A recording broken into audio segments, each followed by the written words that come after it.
Okay, hello everyone. Maybe before I continue the chapters about the functions, I would like to remind you that some of you still uh, probably not submitting your homework.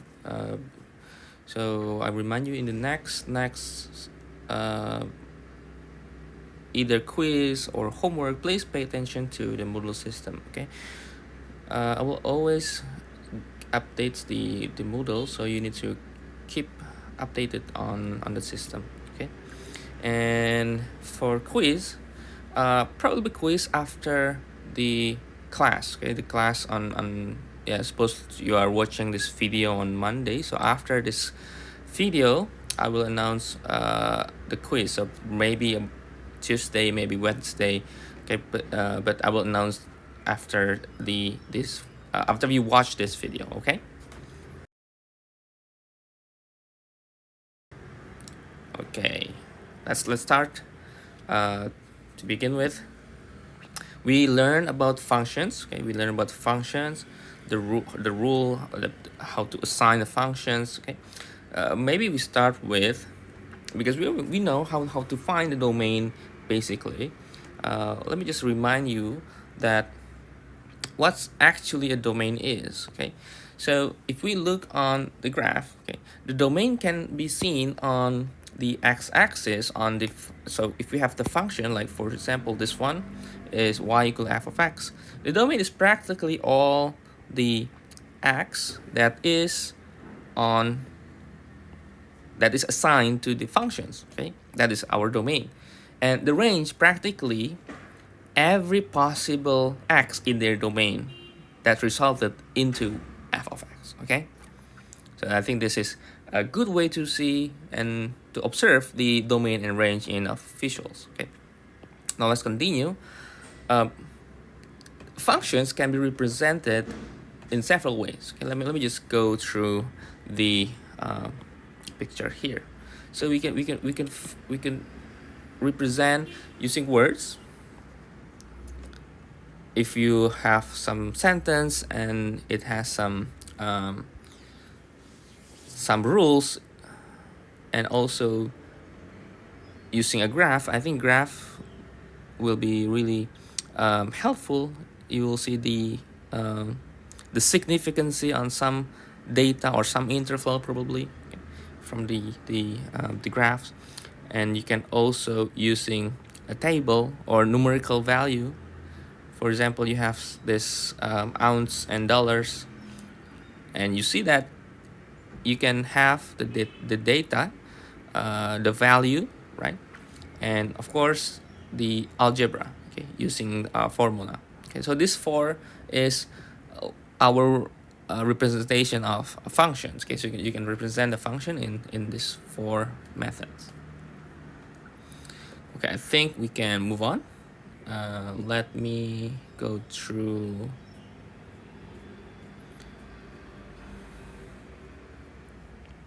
Okay, now because we have this numerical value here, we can set up or plot the points from this numerical or from this table of values. We can make out into our graphs, and I hope you're already familiar with it. Okay, I hope, because that's very basics. So I will skip that and I will focus on the piecewise defined function. So piecewise.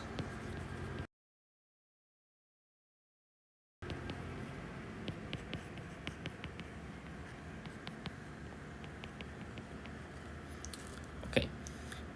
So what piecewise means? Piecewise means in one function there can be more than one equations. Okay. So practically speaking, function is customizable. So you can custom your function. You can make it into more than one equation. For example, you can say that if I have this, okay, this is a function, okay, quadratic, it's having quadratic equations, right? Or if you have, okay, we have this another functions that is, that is line equations, 2x plus 1. But then we can make it another function. Let me just write with g, that this function g may be having two equations like this. How's that possible? Because they are on different interval. Okay, different interval. Let's say it's this interval and it's on this interval. Okay. So what do we do to make this visuals? Okay, how to make the graphs out of it?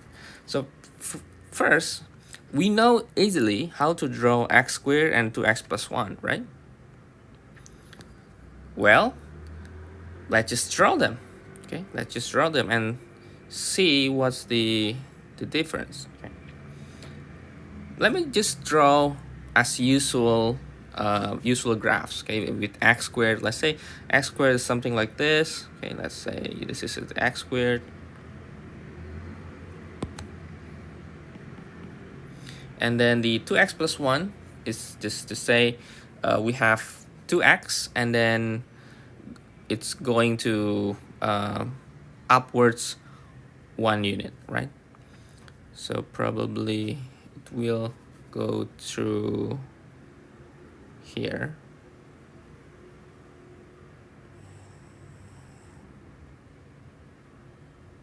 Maybe like that.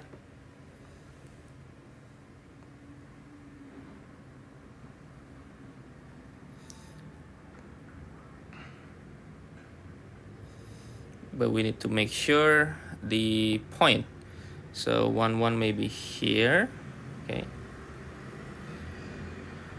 Maybe this is 1. So how to make this piecewise? So what we are going to do is, for example, in x squared, we have x less equal 1. So we are going to erase all the graphs that is greater than 1. Okay, let's just make this here. And we are going to erase the 2x plus 1 for x less than 1. So this one will be erased. Okay, maybe around that. And then at the end point here, at this x equal 1, it should be having a hole. Okay, because it's not included in this interval. So this is our... So this is 2x plus 1. This is x squared. Okay, so this is our piecewise. Okay, so this is f of x, or g in our case here. And this is for x less equal 1. And this will be g of x for x greater 1. Okay. And another piecewise that maybe you will see more and more in the future or in another math courses is the absolute value x. Okay. Now the absolute value, by its definitions, it's already has its own piecewise. So we can know that from this absolute value, we can make positive x and negative x. And of course, this will be having this interval. Okay. So we can look at this graph. We can easily graph two line that is y equal f of x equal x and f of x equal negative x. This is for 0, this is for... Okay.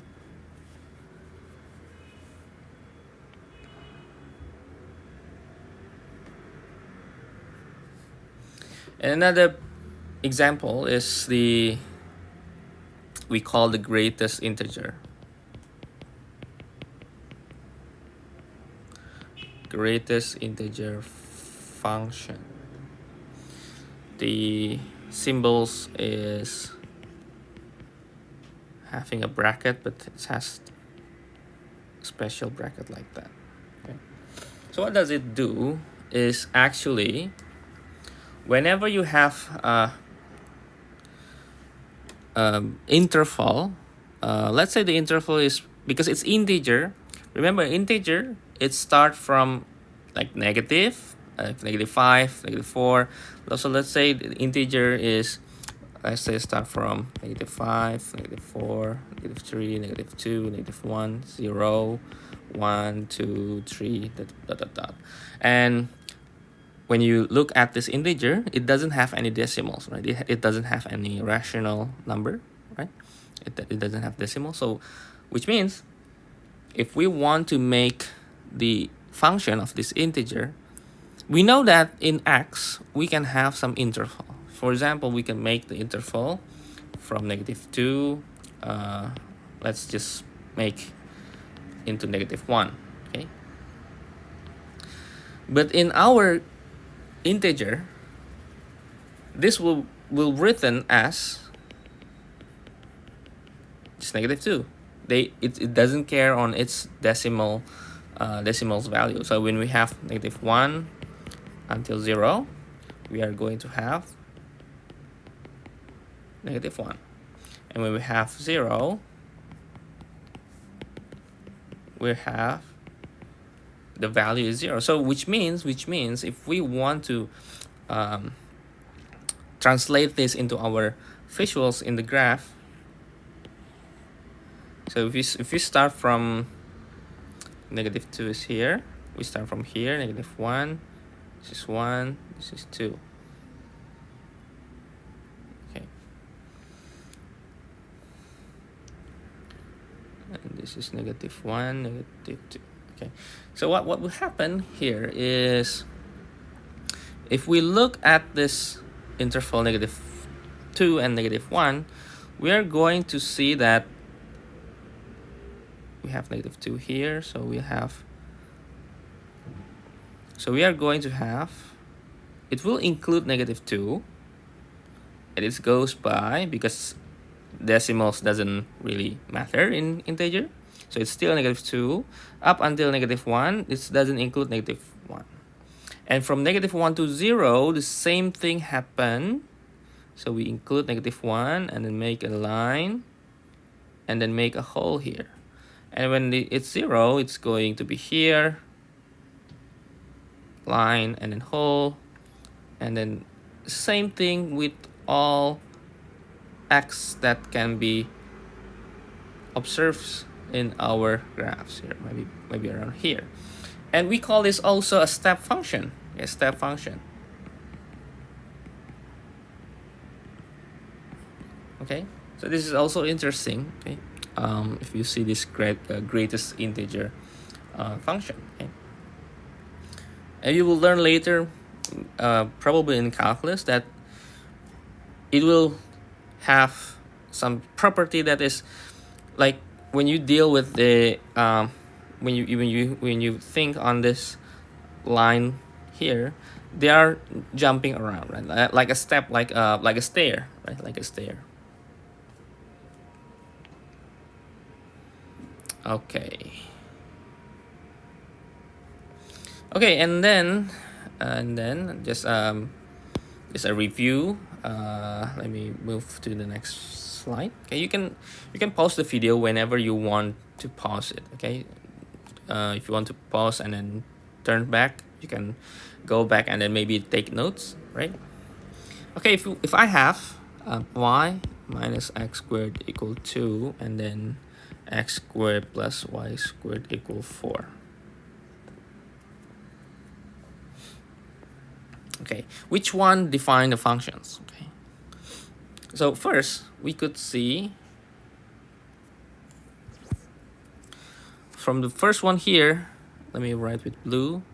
If we move out to the right, we know that this is x squared, just a regular x squared, and then shifted upwards to points. Okay, maybe later I will give you details on how to transform, but I think some of you already learned in calculus that you can transform a functions into a new function. Okay, but this is just to say that this is just a regular quadratic function okay?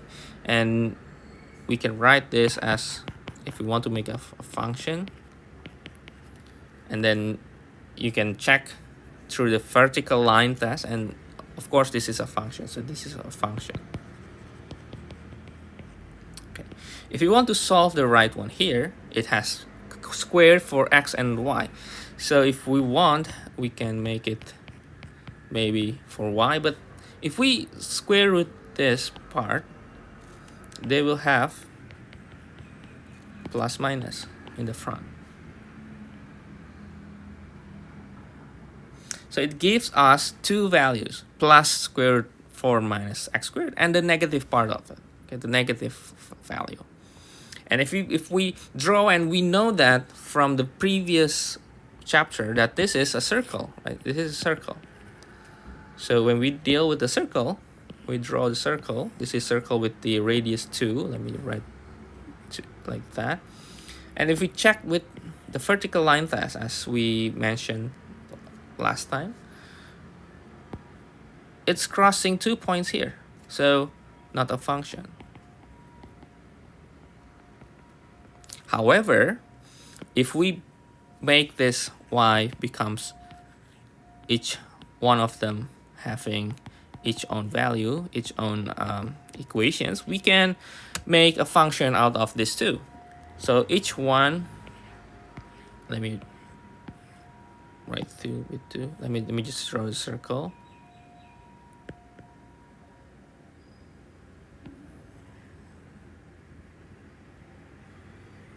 Okay, maybe make it a little bit here, a little bit bigger.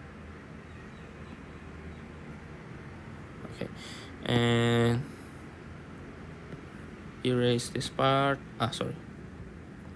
Erase this part. Okay. So each one of them are the function. So this one is, and this one is the negative. So we can make a function, and this perfectly follow the vertical line test. Okay.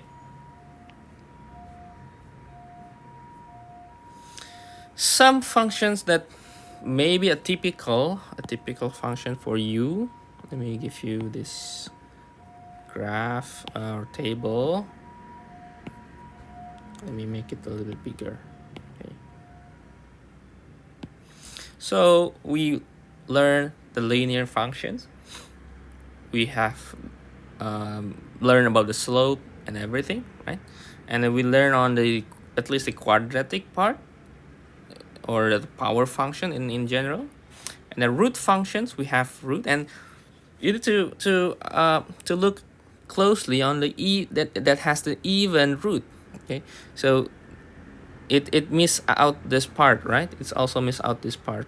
Okay, that is because they are not, or we restricted the domain. Okay, if we have this, we include the negative, then in vertical line test it doesn't follow. So we need to restrict the domain, and we are going just to use the positive one. Okay. And then the other part is reciprocal functions, 1 over x, 1 over x squared, and so on and so forth. Okay.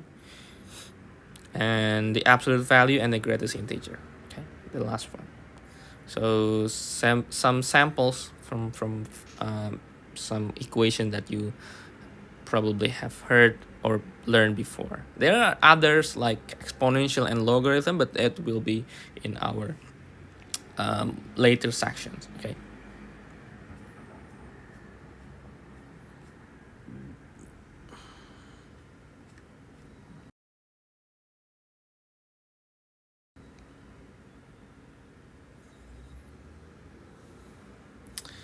Okay. Another part from this is increasing and decreasing.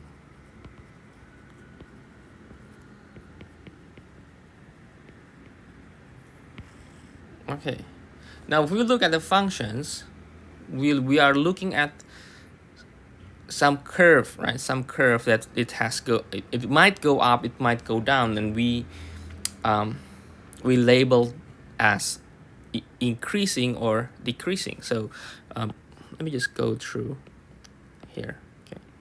So we say that the function is increasing, so which means that if we look at the graph, it goes up. Okay. At least it has tendency to goes up. Okay. And when it goes down, like from B to C, then it's decreasing. Okay. And then if we look from C to D, it's going up again. At least it seems it's going up. And if you learn later in calculus, and you know that this has something to do with slope, the slope goes up and the slope goes down, and it will resulting the function is increasing and decreasing. So we might have our definitions, okay, our definitions on the increasing and decreasing in notations. So let me write f is increasing on interval or some interval, let's say interval I, if let me write the blue. Okay, it's less than fx2 when x1 is less x2. Okay, in the interval I. Okay. And f is decreasing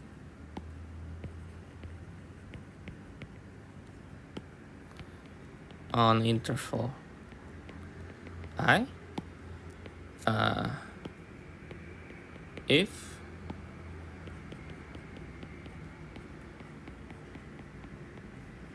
this is when, of course, the same x1 less than x2 in the interval I. Okay.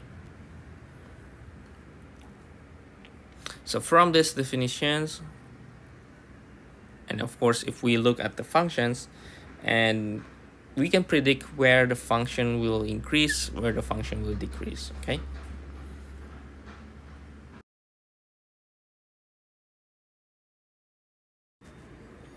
Okay, perhaps, if we can find that there is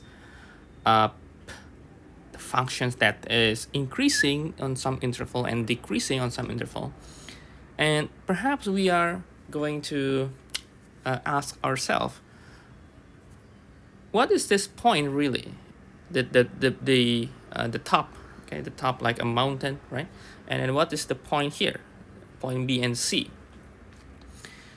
So we can say that it's like a mountain and maybe like a valley, right? So when we have increasing functions, and then there will be some, we can say like a steady point, stationary point, and then the function goes down, decreasing. Okay, we are going to label this B and C in terms of the maximum and minimum, okay? Or to be precise, it's called the local maximum and minimum. Okay.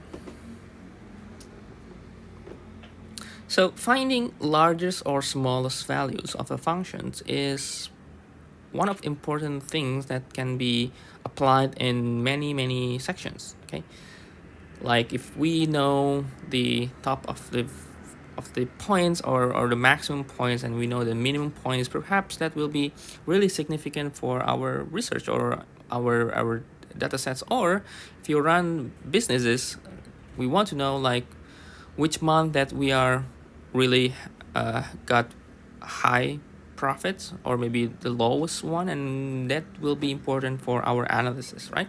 So let's see what this is. Okay, so let me put the picture, let me put my picture, this one. Oh, this is increasing and decreasing. Okay, I forgot to mention that, but not important, but I think this is important. So if you have the graph, okay, and you know when the function is increasing and decreasing, when you see the function increasing and then it's suddenly decreasing, the point that is in between that we call the maximum, okay, and the point when we have the function decreasing and then increasing, the point between is minimum, okay. So when you have something like this, the top here we say it is maximum, and we have here say we have the minimum, okay. But we are going to make sure that our maximum and minimum is in our it's in the perspectives, okay. So if we have, okay, something like this, okay, of course, if we are just looking at this point, and this point, it seems that all of this point are maximum, but the largest one is, I think, this 2, right? This 2 is the largest one. But how about this one in the middle? We say still this is maximum, but we are going to locally this interval, okay. So we call this as a local max. This is also can be write as local max, okay. But if you don't have any other interval, then we can say this is global max, okay. We can say this is global max. It depends on the interval, depends on the domain, okay. But let's just say this is a global max. But we call the middle one is a local max. So we isolate the points within this interval here, okay. So this brings us to define our words, defines the local meaning, okay. The same thing here, this is probably minimum, but let's just say to be safe it's local minimum, because it's not really the points that is the lowest one we have here and here, right? So we don't really sure what happened here, but we can pretty sure that this is local minimum, okay. Now let's go to our definition here, okay. The definition, so function value, let's say let me write with blue, f of a, okay. Let's just say this is called is a local maximum value of f if f of a is greater or equal f of x when x is near a. Now this statement here, x is near a, is what we call the local. So when we have here, let's just say maybe a is around here, and we have this x here. So as long as we are in this closed interval here, we say that this is, well, locally, we say the f of a is the local max, okay? Okay, and then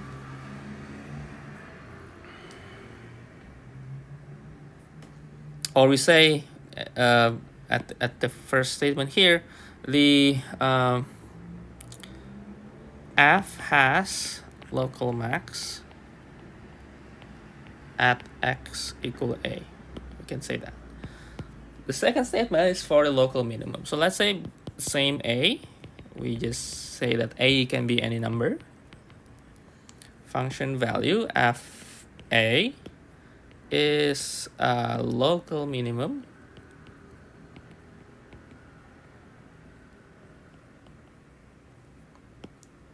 of f if f of a is less equal f of x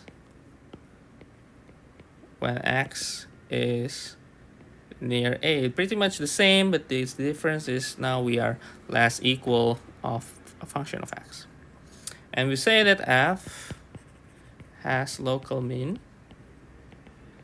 at x equal a. Okay. Well, if you want to differentiate changing a to b, that's okay. Okay. If you maybe mess up if we naming with the same variable a, okay, or with the same constant a. So it's also the same thing. Like we have here, let's say this is our A, or maybe let me draw with blue, and maybe the axis we identify here, and we see that, oh wait, this is B. Unconsciously I changed A to B. So let's say A, and X may be here or maybe here, and of course A is lower than the other points nearby those points, nearby the A, right? Okay, we say it's local minimum, and this local maximum, local minimum is probably will be our topics if you take the calculus one. That is a big topic in one sections. Okay, the one of the applications in calculus. Okay, finding the maximum minimum. Okay, now after we know the maximum minimum value, another point that is important is we called the average rate of change of a function. Okay, so perhaps we familiar with the concept of speed. Okay, so if we have like a car traveling with some distance, we call it the average speed. Okay, the average speed is distance traveled divided by the time that elapsed.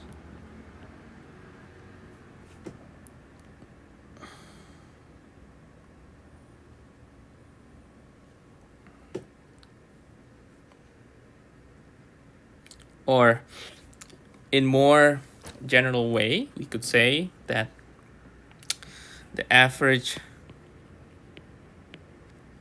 rate of change, okay, yes, it can be in anything. It's change in y and change in x, and y and x can be anything. And we can imagine, okay, if we take some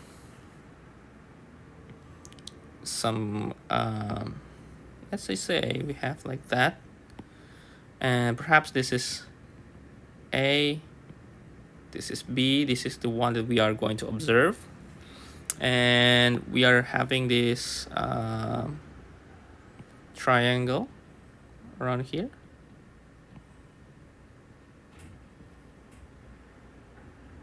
Okay, and of course we have f of B is here, f of A is here. Okay, and this part here will be the difference in this AB, the distance of AB, or B minus A, and this part here is the difference on the y-axis, which is f of B minus f of A, right?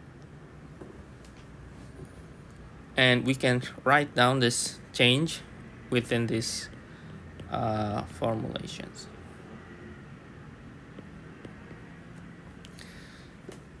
So we can see, if we want to look on the example here, the speed,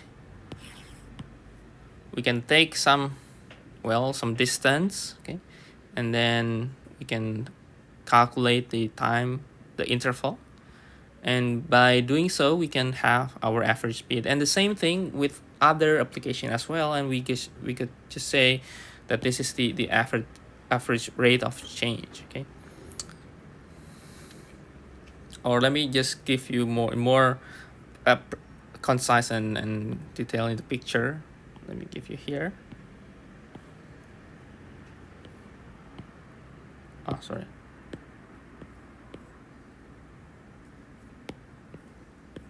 We call also the line, okay, the line or the slope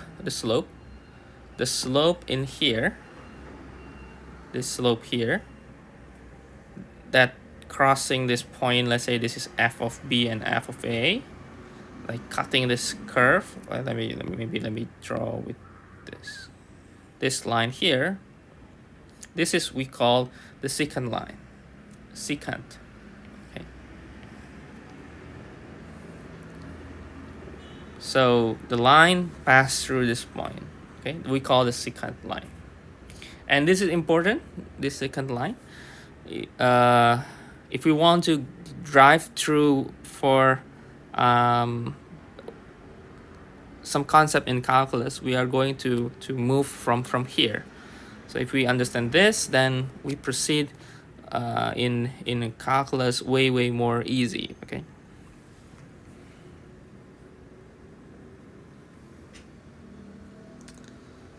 And I hope, based on the explanation here, I hope you can get the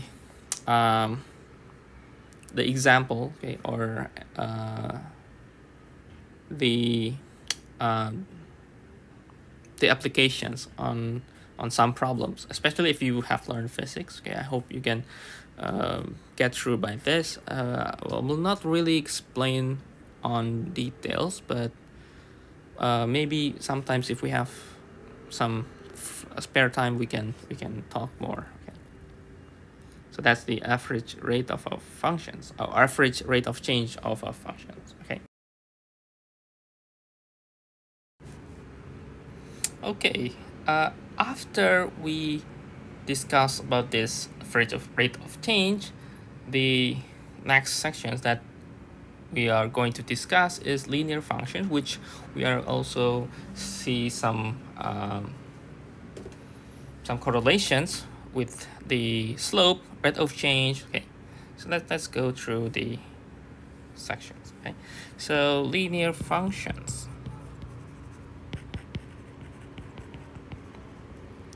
So this is a really basic function that you should be probably aware of. Okay, so if you maybe want to review what is linear function. Linear function, okay, let me write here, a function of the form f of x. Let me write with m, okay, to make sure that we are connected to a previous sections, which is the slope. Okay, this is the slope, and this is the intercept. Or if you write in a word, if you would like to write in your notes, the graph of a linear function is a line with slope m and intercept b. Or to be precise, not just intercept, this is the y-intercept. Okay. Okay, now I believe we can graph this linear function easily, but let me just give you some basic example. So if we have f of x2 plus 3x, now this will be the slope. Okay, this will be the intercept. Okay, so this is slope, this is intercept. Or if you want to identify like matching the standard, you can always write the functions as, so whenever you have an equation that has x multiplied with some constant, your constant becomes the slope. Okay, and again, if we have let's say function g, now to make sure that we are on the same page, we need to make sure that this g has something to do with the slope. So we have 3 minus 6x. So 6 becomes the slope. Or we could write this, maybe negative 6x and then plus 3. So this will be the slope, and this will be the intercept for y-axis, for y-intercept. Or if we have another one, let's say 1 minus 5x over 4, we have a rational it seems like a rational form, but we could rewrite this in terms of 1 over 4, negative 5 over 4x, and we could describe this as our slope. So slope is negative 5 over 4, okay, and this will be the intercept. How about the last one here? X 4 plus 3x. Okay. So this one, if we expand this form, this will be 4x plus 3x squared. Because of this squared, it's a quadratic. So this is not linear. Okay. I believe you can distinguish linear function easily.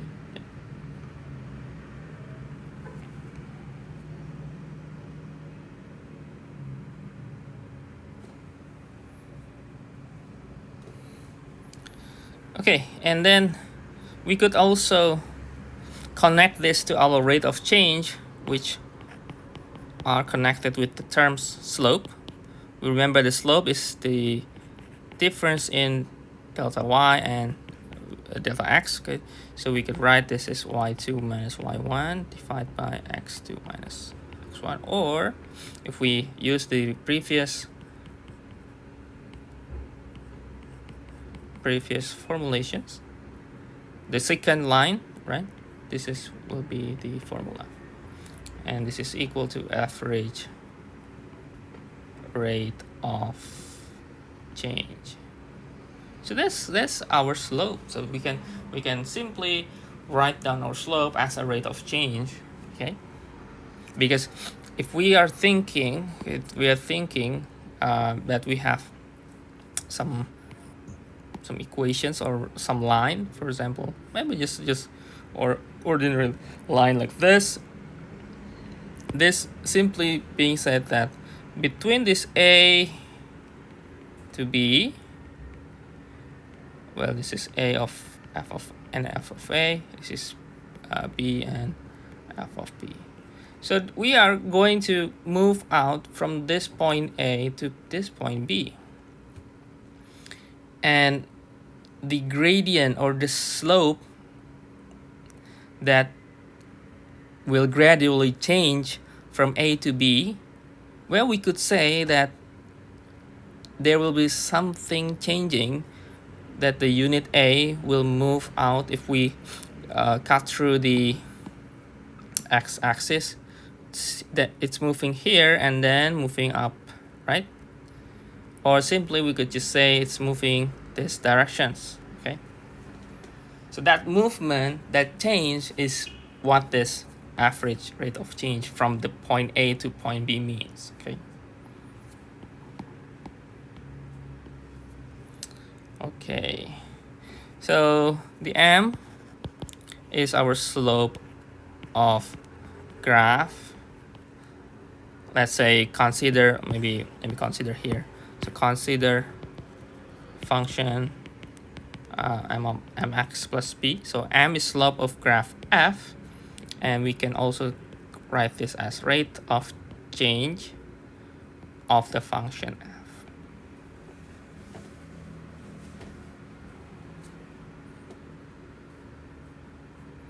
Okay, I don't think making the models necessary, but you could try if you have some problem set to, or some table values for some functions, linear function. You can try to make the graphs, but I think it's not necessarily to be need to be explained here. Okay, yes, this is just a review. Okay, so hopefully I can get through all these linear functions. Okay.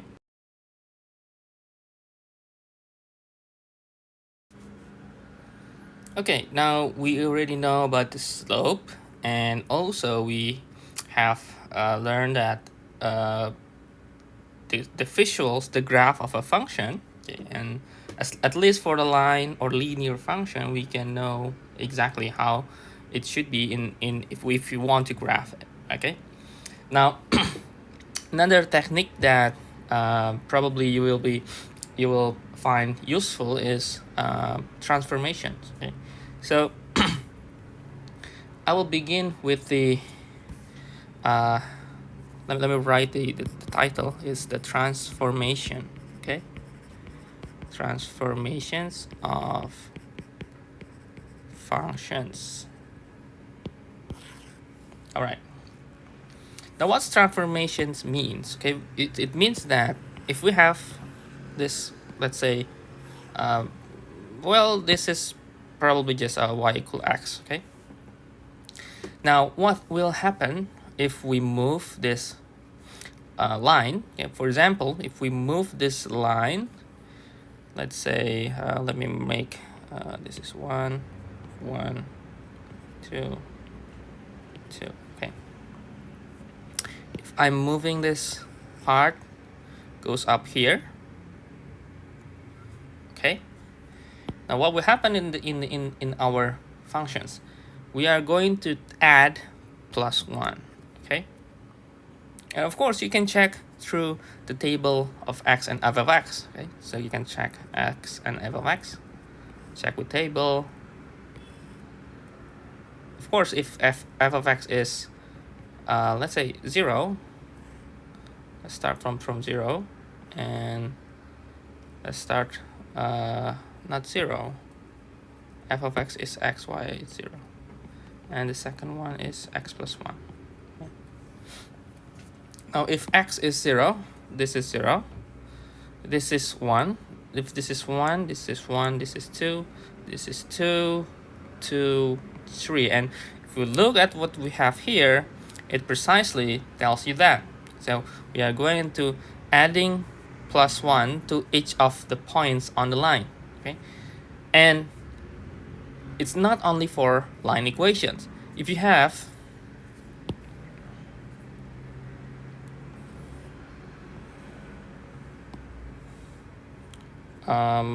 maybe we get the our usual quadratic x squared. Let me write this making here. Let's say this is x squared. Okay. Now the same thing. If we move this, let's say if we move this, maybe about here. Let's say this is the same one. Okay. This is going to be +1. Okay. It's going to be shifted upwards 1 unit. Okay. And you can also check your table values when x is 0, 1, 2, 3, or we can check the negative part when it is a -1, -2, and so on and so forth. All right. Now, what will happen if we have? Let me write another line here with different color. The same slope, the same line, but I will shift it to the right here. Or probably let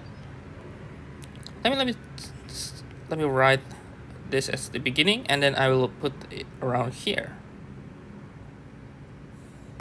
Maybe it's to make it more clear. It's going to be there. It's going to be y, and this is going to be what will happen. Now we move to the right side. We move to the right side. We move horizontally. Okay, we move horizontally, or maybe before moving horizontally, maybe moving downwards. Okay, downwards, going to be -1 there. Okay. Now, it has similar property with the plus for mathematics. For mathematics, usually if you have a property that has something with plus here, and you want to see the correlation with the minus, it should be they have similarity. So you can just write x -1. Okay. So vertical shift going upwards plus something, and if you are going down, your function will be minus something. Okay. Or if we want to make a general rule for vertical shift. Let me just copy the this one.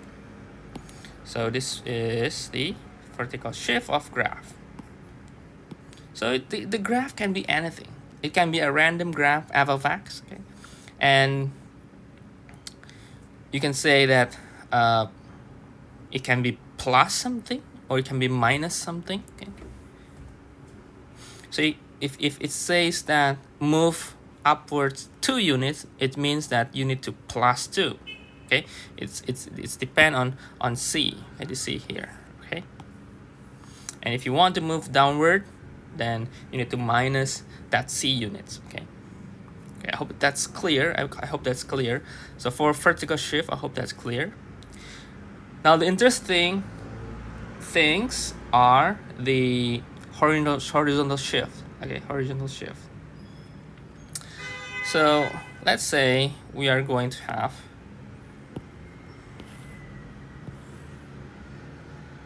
start with the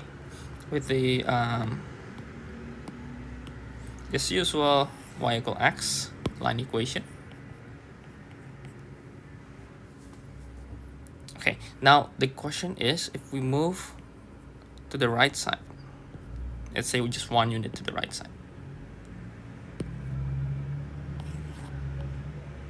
If we move here, so from here, move here, what will happen? So we move to the right. But let's imagine, okay, let's imagine the first table value, if you have f of x, is equal x. Of course, this will be getting the same amount of value, right? And if you see the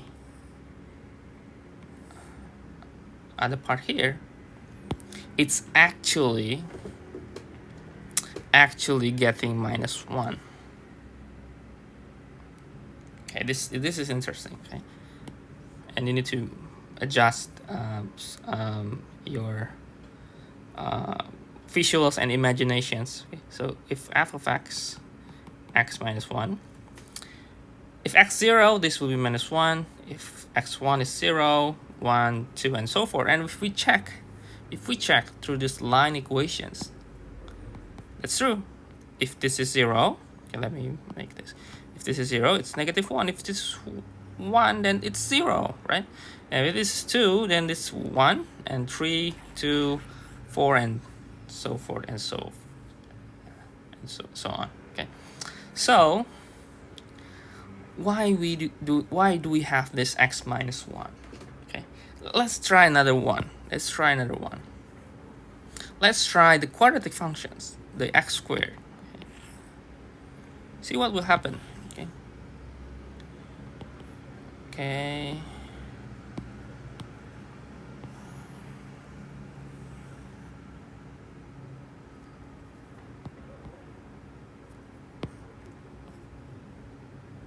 Okay.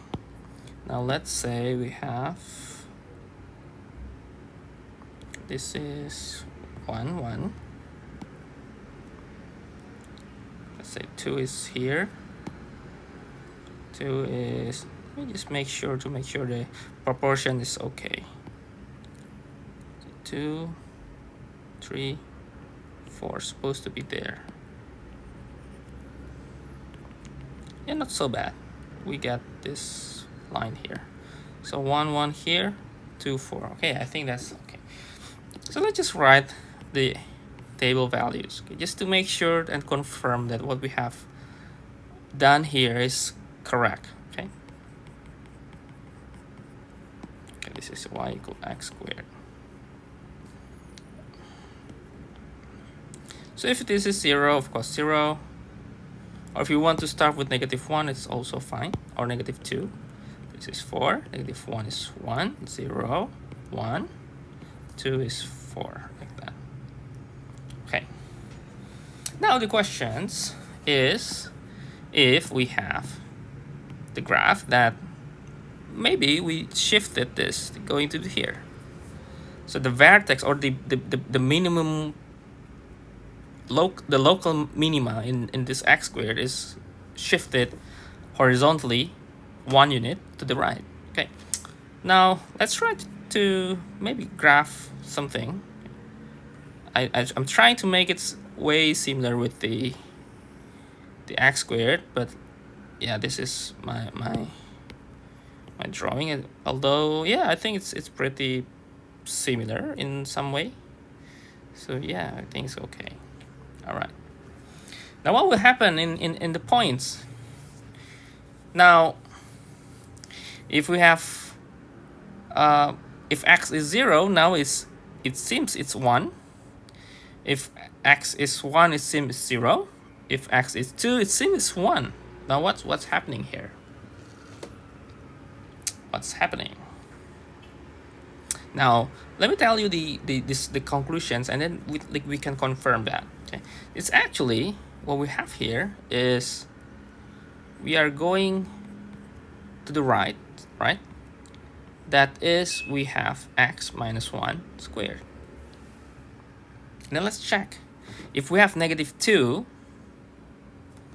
let's say -2 is here. -1, -2. Now it starts from this 4, right? This 4 here, equal with there, and we shift it to the blue, to the green one. The green one, let me make a little bit bigger, okay, to make it more clear for this -2. So it seems not there yet. I think this is okay now. Now if we look at -2, I'm going to use red color. It's going further and further, maybe around here. And if we look the x minus 1 here, if this is -2, then this will be -3. And if it is squared, this will be 9. Or I mean, using blue, 9. Okay. Now perhaps that's not really easy to confirm, but let's just guess the other values. Okay. So let's say we have -1. Okay. We check -1 in our functions here. This will be -2. With squared, it's 4. Let's check it out, and I think we get our value, because it's going to align with 4 like that. And if you have 0, here, it's going to be, well, it's not really proportional, but you will see that this is aligned with 1. Okay, it's aligned with 1, and it's actually synchronized with our x minus 1 here. So if we have 0 minus 1 and then squared, then it will be 1. And the same thing here for 1. 1 minus 1 is 0, and you will see that in our minima there, it's 0. And the same way for this one, it's going to be 1. Okay, and so on and so forth. And you will notice that when we move to the right side, we are shifted the axis for x, right? The axis x. So try to check with other functions as well to prove that this is true, so that when you have horizontal shift, what you are going to do is you will have either x plus c or x minus c. But because we define, well, it's something not really easy to define, and somehow it's a little bit abstract, but listen to what I want to say. Okay, so if you plus this, okay, function of something, but you plus the x inside, what you are going to do is you are going to shift to the left. Okay, you are going to shift to the left. For the vertical shift, For vertical shift, it's easy to understand because what we are going to shift is the function itself. But when we look at the x-axis, the one that we are going to shift is not the function, but the x inside the function. So when you move to the right, it means that x need to be minus. Okay, I hope you get that point. Or if not, then perhaps you can check with some functions. For example, check when you have x squared, move maybe 1 unit left, or x squared, move 1 unit to the right. And you can check, and you'll see that this will be x plus 1 squared, this will be x minus 1 squared, and you can see how it moves from the graphs or from the table values. Okay, so you can confirm this by yourself. Okay, and you can convince that this is correct. Okay, that we have the evidence, we have the fact. Okay, and now let me give you the notes that you may need for horizontal shift. Okay, so again the constant, suppose it's positive, x minus c, x plus c. When we have x minus c, it means that you are going to move or shift the graph to the right. Okay, c units. If you have x plus c, I mean this part here, f x minus c, or x plus c, f of x plus c here, which means that you are going to either going to the right or going to the left. Okay, so please remember the shifting, and you can try with some functions. Like for example, if I'm giving you this g of x, let's say x plus 4, it means, notice that this is plus sign, means that it's actually, if you see the function, it's probably just an x squared moves or shift, maybe shift at better words, shift to the right or to the left because it's positive 4 units. Okay,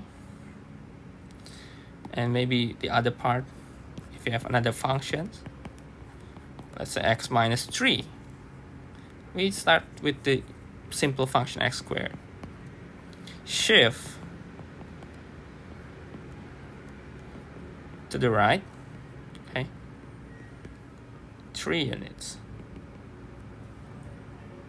Okay, and then you can check. Don't forget that I have given you the information how to graph easily. You can try the GeoGebra. It's easy to use. It's free. www.geogebra. I think .org. I forgot.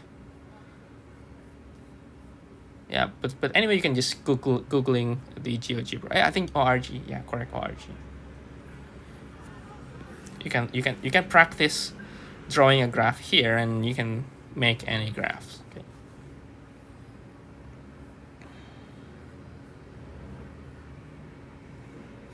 Okay, now to conclude this horizontal and the vertical, what we can do is we can combine. Okay, we can combine this vertical and horizontal. Oh, maybe let me make a little bit bigger. Maybe bigger here.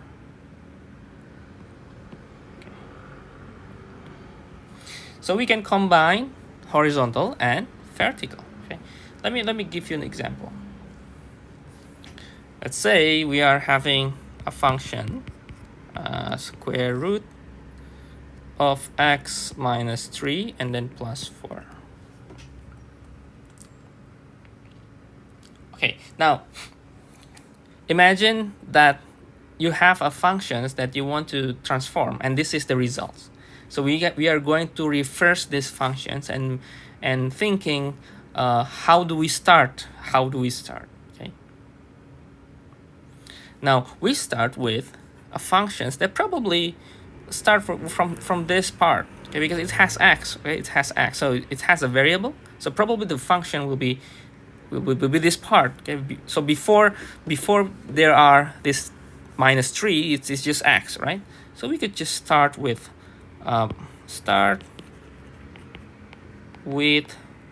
graph, let's say y equal square root of x, and let's say we know how to graph that, and let's say we have, well, to graph the square root of x is actually you have the x squared, right? The square root of x is actually, if you rotate the graphs, and that will be your square root of x. So if x squared is like this,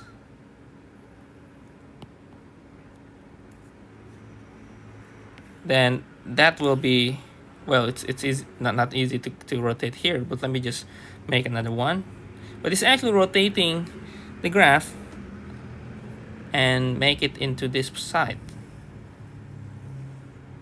Well, it's not really good, but let me make it really clear.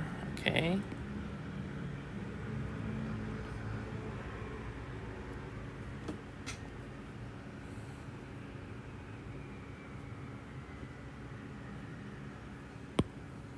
Okay. Well, let's say this is the square root of x, and this is not in domain, so let me erase this, because if there is that part, then it's not a function, right? Okay, so this is y square root of x. Okay, we start from here. Now what else? Maybe we can start with this -3.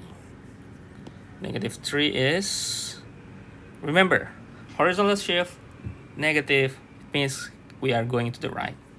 So let's start from here. 1, 2, 3. So we are going to move our graph, the origin shifted to 3. Okay, x equal 3. So let me use the other color.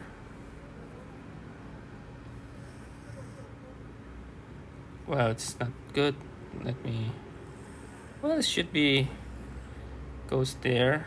I need to include the whole part to make it proportional. So I will erase later on. Okay, I think, is it proportional?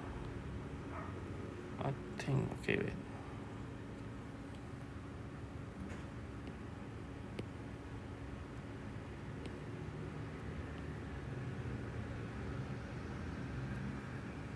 Yeah, I think it's proportional for the top one. Oh.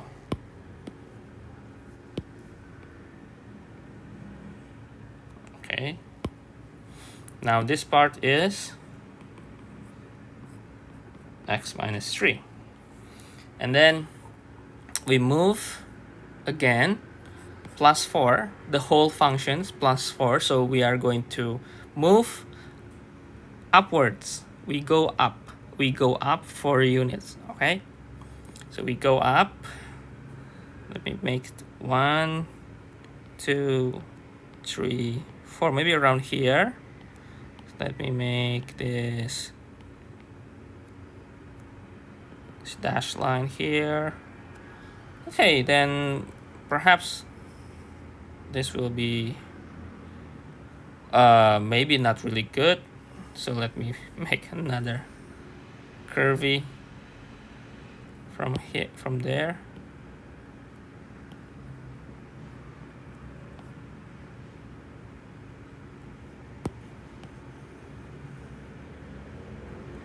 Okay.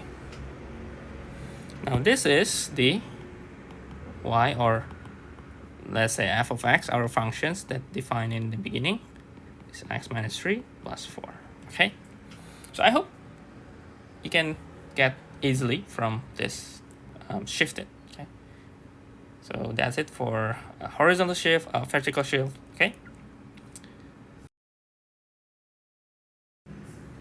Okay, continue from the shifting, the horizontal and vertical shift. Now we can also, we call reflecting reflecting the graphs. Okay. Well, if you take my calculus 1, this is just a review from what I've telling you in the class, but in class I think I'm going a little bit fast, because that is supposedly you have already know in calculus, but now in basic of math I need to review from the basic part. Okay. So to reflect the graph, it can be reflected by the first thing is if we have like this, or maybe not line, maybe like that. Okay. There are two ways to reflect. Okay. We can reflect on, let's say this is y, this is x. We can reflect on y-axis, or we can reflect through the x-axis. Okay. So if we reflect, this will be the one that the result. Okay, and this is if we have reflected through y-axis. Okay. Well, let's give let me give the definitions probably, okay, to make it short and clear. Okay, the reflecting graphs. Okay. So basically there are two ways. So if you want to reflect the graph of f of x, okay, if you want to reflect about the x-axis, okay, then you are going to multiply the function with negative. Okay, you are going to multiply the function with negative. In the other hand, if you want to reflect the graph in y-axis, this one here, and this one here. So you need to to multiply the x inside the function here with negative. Okay. Okay. If you're still not clear what we are doing here, my suggestions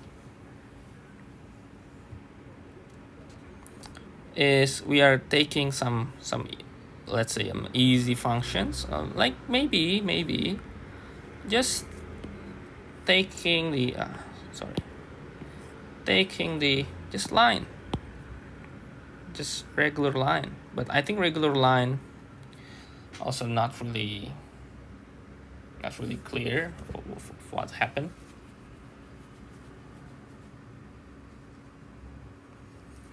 Because this is actually going to be like the whole thing going through the origin, right? It's the slope.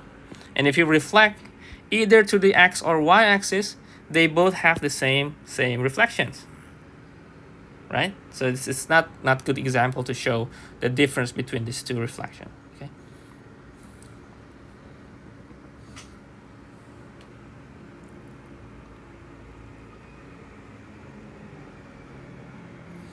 Well.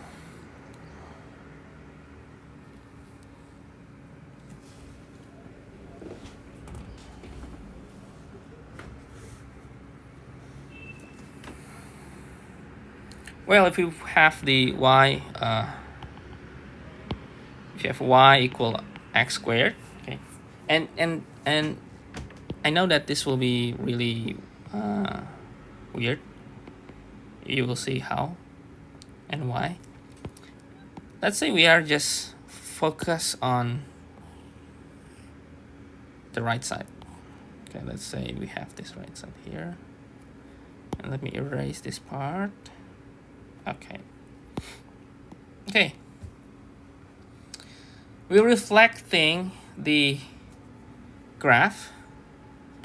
So let's say this is y, this is x. First, we reflect through the x-axis. Okay. Now this will be your reflection, right? This is the red curve. Okay. What is the red curve? The red curve is practically the minus x squared.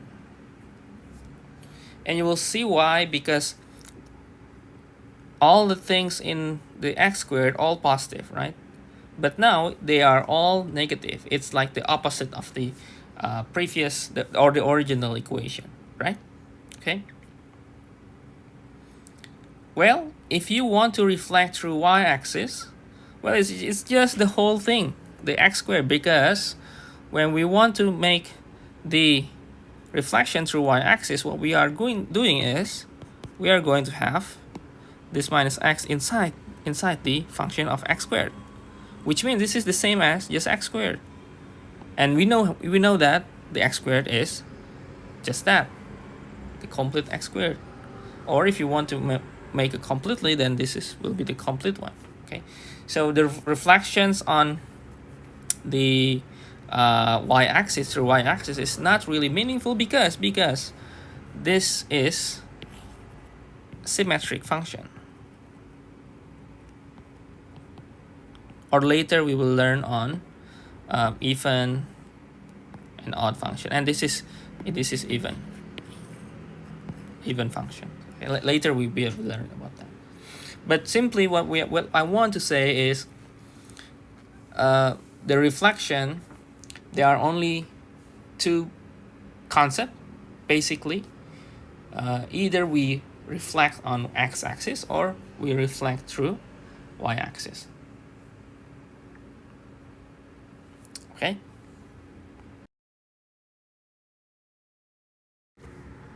Okay, now after we learn on how to reflect, another transformation that might happen is we can stretch or shrink. So we can have vertical stretching or shrinking. So imagine like if we have the functions, let's say if we have like this function here, or maybe make it a little bit clear, sorry, or maybe let's just make let's say it's just like this. Okay, just maybe x squared, maybe something quadratic here. Okay,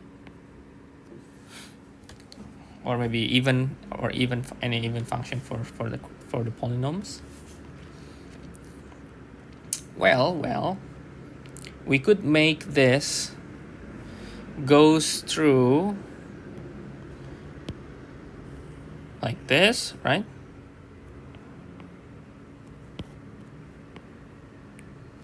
Or maybe making it a little bit smaller.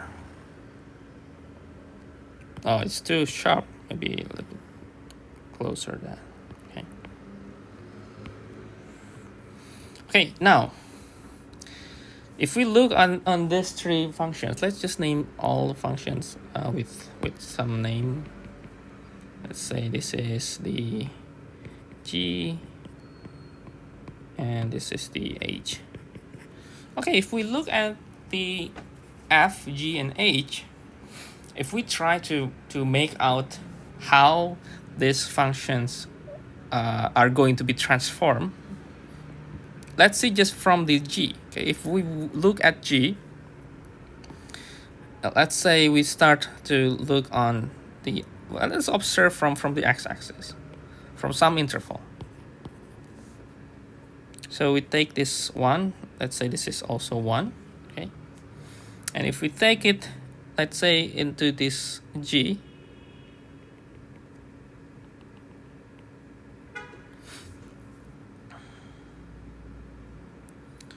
if this is 1, 1, on f axis, on f, the red one, it's going to be smaller.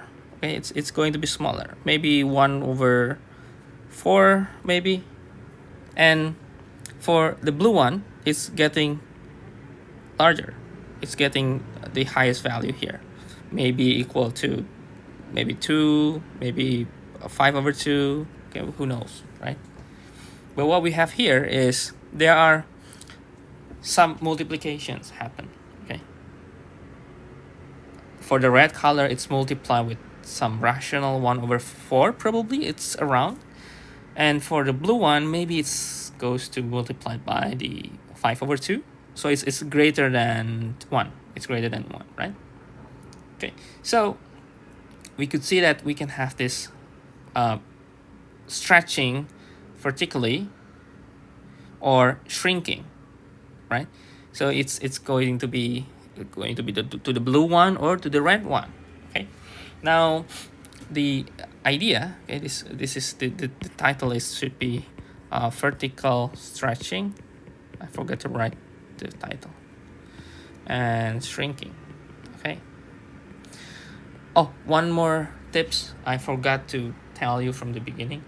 If you learn with me, and because it's recorded, you can pause in any way you want, and then maybe rewind the videos if you want. I tried my best to record. Okay, I'm not sure other professors doing the same, but I'm trying my best to record so that you can review all the time. Okay, I'm trying my best.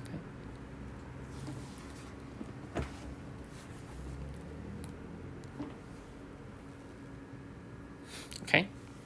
Now, let me give the definitions. Okay, this is definition first. Okay, now let me explain. So, if we want to graph these multiplications, if we multiply it with the constant greater than 1, which means that the blue one, okay,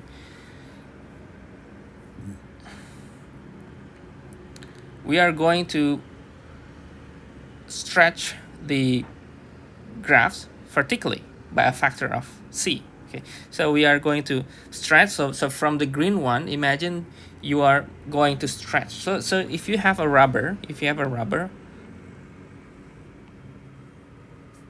stretch goes that way vertically, right? So you will have your rubber goes like that. Okay, or maybe it's not very good. Maybe that way. So it's going to be stretch, right?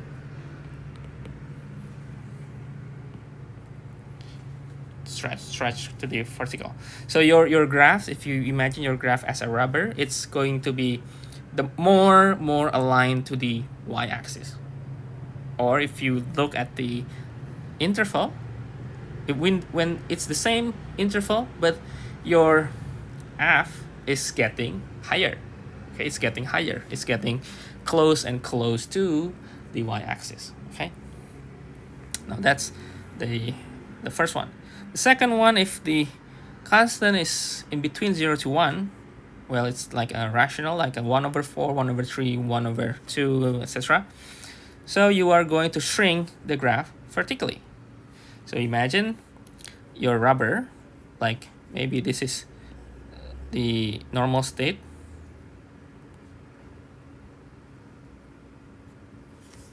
Sorry, this is a normal state. So first you are going to stretch vertically like we did before, or you shrink the rubber band, and maybe it has something like this, maybe.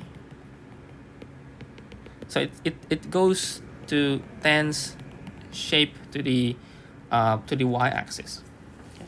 So it's going to be more going to be aligned with x-axis. Okay.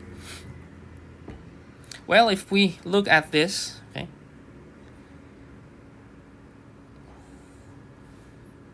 we get the idea. I'm not sure what graph it is. Well, maybe it's a sine, or maybe cause any trigonometric, okay, probably, but we are not sure. But this is just a random one. But this is just to show you that when we have the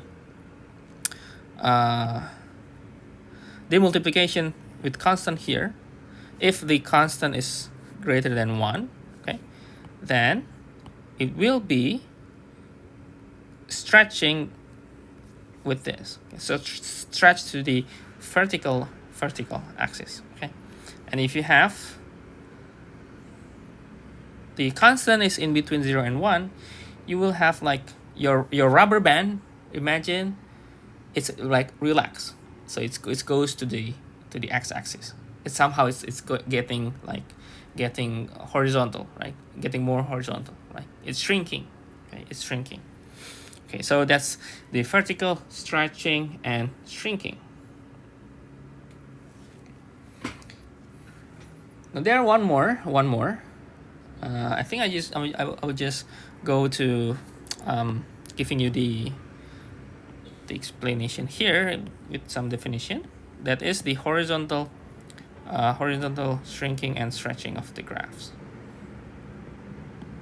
Or maybe let me make the title maybe here, horizontal shrinking. Well, you can see the title from the definition as well. Okay. Well, it's kind of similar to what we have in the vertical, but if you look at if you have constant greater than 1, okay, for example here, this one here, then if you multiply, if you want to move the functions like within the horizontal alignment, then we multiply this constant inside the functions. Okay, well, the difference, instead of stretching, we are going to be shrinking. So we are going to be shrinking. But in some way, it's like they are getting stretched vertically. Well, you can say that, but you need to be careful, and you need to be always verify your graphs. Okay, always confirming your graph before conclude your results. Okay, your transformation. Okay. And when you have the constant is between 0 and 1, you will see that it's actually stretching horizontally. Or you say that this is going to be shrinking vertically. It's kind of similar in a way. Okay. Later you will see the what I mean by that. Okay, but you need to be careful, verify and confirm the transformation before you conclude the final results. Okay. So for horizontal shrinking and stretching, remember always that the multiplication of the constant will be inside the functions, not outside of the function. Not like this vertical. Vertical, the constant is here. Okay. Now, if we already have all this, okay, the shifting, reflecting, and then the stretching or shrinking, then we can combine all together. Okay, we can combine all together. Like maybe I'm giving you example. So example function 1 minus 2 x minus 3 squared. Okay. So how do we start? Well, they give you this squared for a clue, right? So probably we are going to start with the x squared. We are going to be start with that, but let me give you drawing like a large axis. Okay, let's say that's our axis, and let's start with our regular x squared. Let's make it more proportional for x squared. I think this is x squared, right? Okay, and then put some value to make sure that our graph is correct.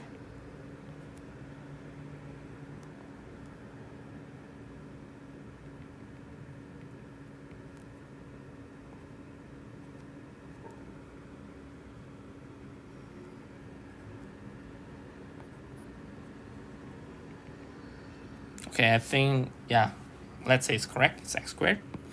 So let me write y equal x squared. Okay, what else do we need? We need to, well, move to the right first, right? So we are going to look at this x minus 3. So we are going to shift. Okay, so you are going to shift to the right. So let me draw 3, and 4. So 1, 2, 3. So this will be our graphs. Okay. Maybe a bit different color. It has only like 15 colors, so I need to be careful. Let's say that's our graphs. I hope I draw correctly and proportionally the same. Okay, I think the same. Let me make it clear. Yeah, it should be symmetrical with that. Okay, because it's 3 units, so it should be have a symmetry. Okay. Now this part is x minus 3 squared. Okay, what else? What else? We can multiply by 2 and then using the vertical stretch or shrink, or we can take the negative. So we are going to reflect. Okay? So if we have the negative in the functions, not inside the function, so it will be the function multiplied with negative, it means that we are going to reflect with respect to x-axis. So this is x-axis, let me write to make it clear that we are going to reflect to this one. So we are going to have let's use green color. Let me use the green color.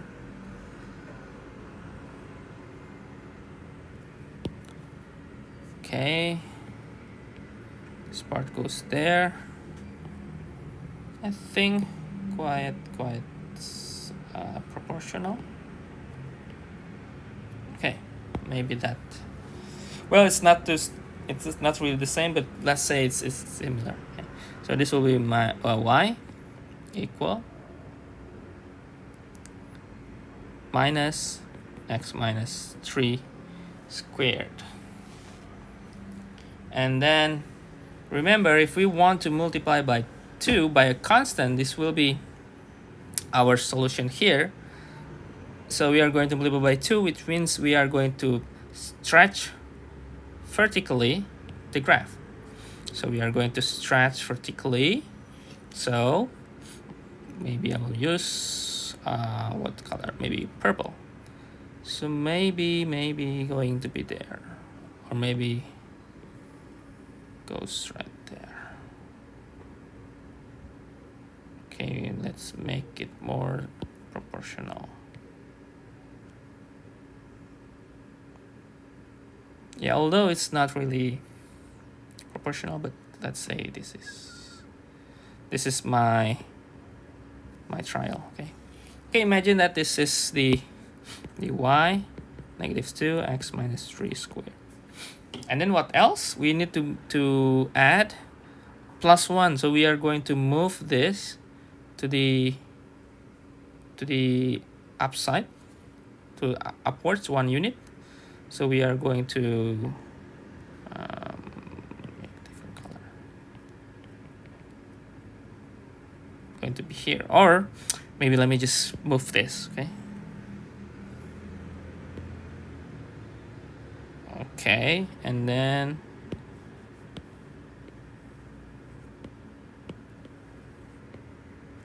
this will be 1. Okay. So this will be the final results.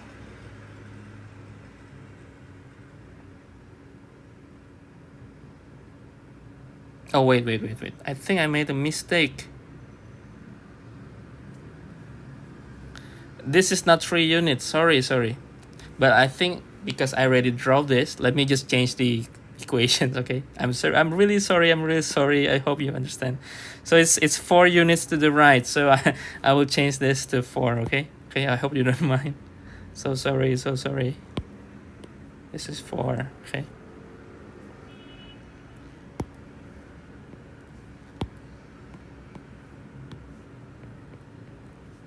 Okay, I will change all so that your notes can be more clear.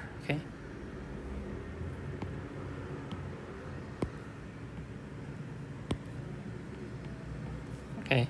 Yeah, now it's correct.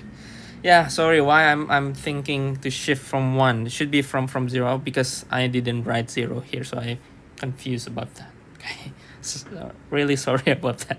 Okay, I hope you still understand this. Okay, so from x squared, we moved from x squared, go 4 units, now 4 units, not 3.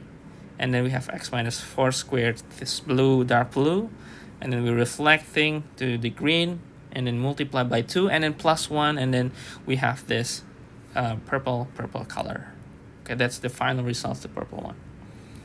Okay, so a little bit summary. Okay, a little bit summary for the why we need these transformations. Okay, the stretching, reflecting, shifting. So the idea is we can know. So the transformation is useful if you want to visualize a function. For example, if you are given like something like this,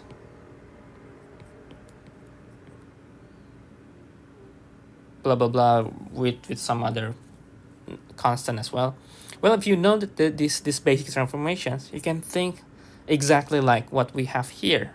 So we can start at, oh, it's probably just the x squared, and then we just move some units, and then we need also to reflect that, and then we are getting this reflection, stretching, shrinking, blah blah blah, right?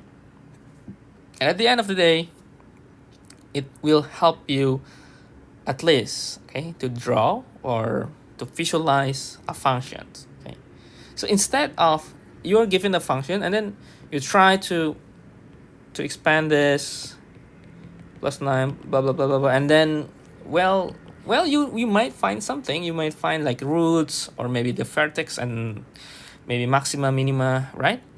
But if you can draw with the simple function and then you can just move or shift it the function easily, I think that will be better, right? So this is I believe one of the best alternative to draw a graph. Okay, now one more note. Okay, this is about the even and odd, like I mentioned before. So this will be the last part. Okay, the last part. So even and odd functions. So even and odd functions, how do we know it's even? How do you know it's odd? Okay, let me give you a simple quick review. If we have like this, and because we know that this is an x squared, and x squared is a, like in quadratic, is a polynomial, right? And we know that it's even number, right? So, well, basically we can say that it's probably even, right? Well, let's just assume that for now. And if we have another one here, let's say it start like this, and oh, sorry, I forgot to turn off. So like that, okay. Well, we can say that this will be, let's say it's x cubed, and from the number of the polynomial, the degree is odd, right? It seems it's odd. The cube is odd. But we need to make sure that we can make the definition for all the functions. What is even, what is odd? So if we think the odd and even, one way to check is check odd or even is by testing negative x into f of x. Okay, for example, if we have f of x is x squared, then if you test the negative x inside these functions, it's still x squared. It's back to the original equations. Okay, when this happens, we say this is even function. Okay, now if we have the x cubed, what will happen if we have the negative x? it means that negative x multiplied negative x, because become x, and then multiply with negative, it will be negative x. Negative x cubed, right? Then this will be, we can say, this is the negative of f of x, right? Now if this happens, this is an odd function. Okay. Now perhaps we need more visualize. Okay, we need more visuals here.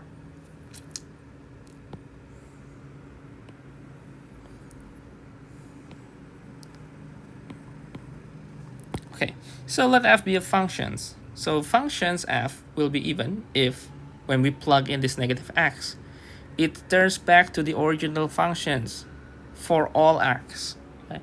So we say the function is even. Okay. Now f is odd.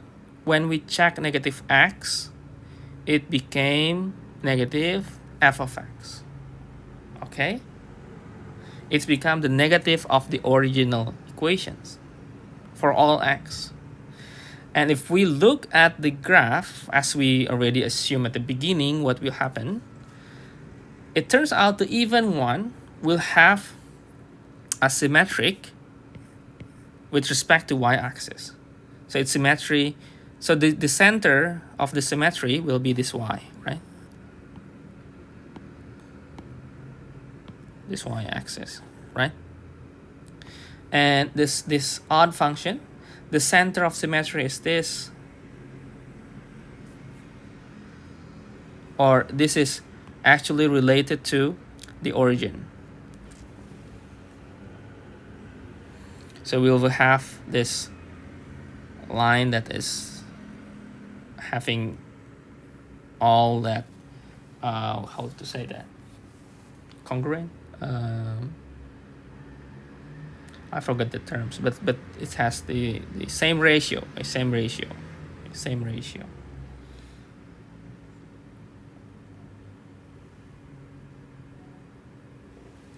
Okay. Now we can check for some example. X with power of 5 plus x.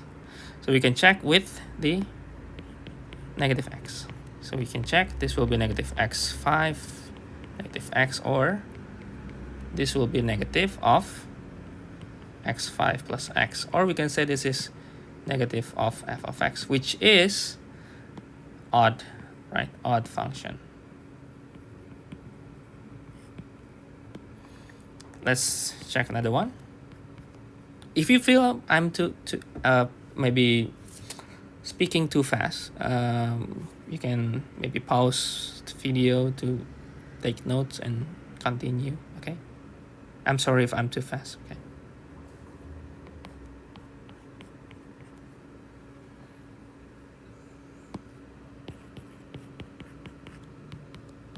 This is going to be negative x with power of 4. It's even power.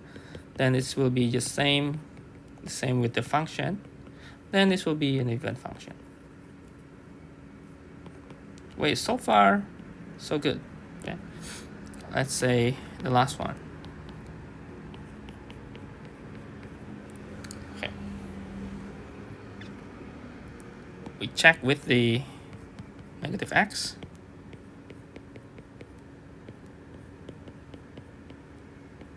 This will be negative 2x, and then minus x squared.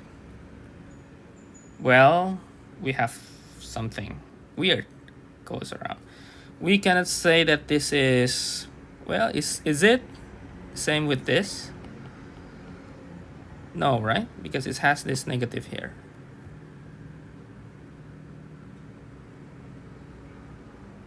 Oh, wait. Yeah, this is correct, but this is different from here, right? This is not the same. So it's not this, okay? Which means, how to conclude this?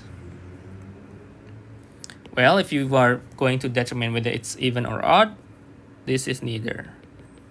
neither even or odd. So it's not even, not odd. Okay, so you need to keep that in mind. So there are sometimes function that cannot really go into odd or even, and it's okay, still okay. Okay, I think that will be all, okay, for the transformations. So I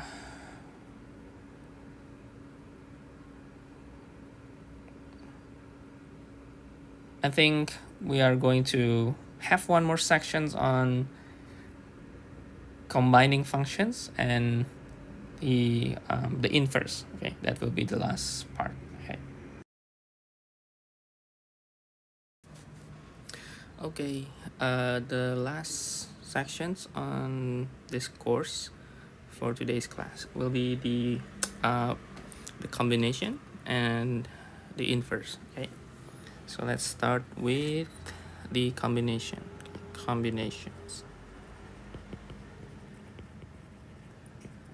of functions. Okay.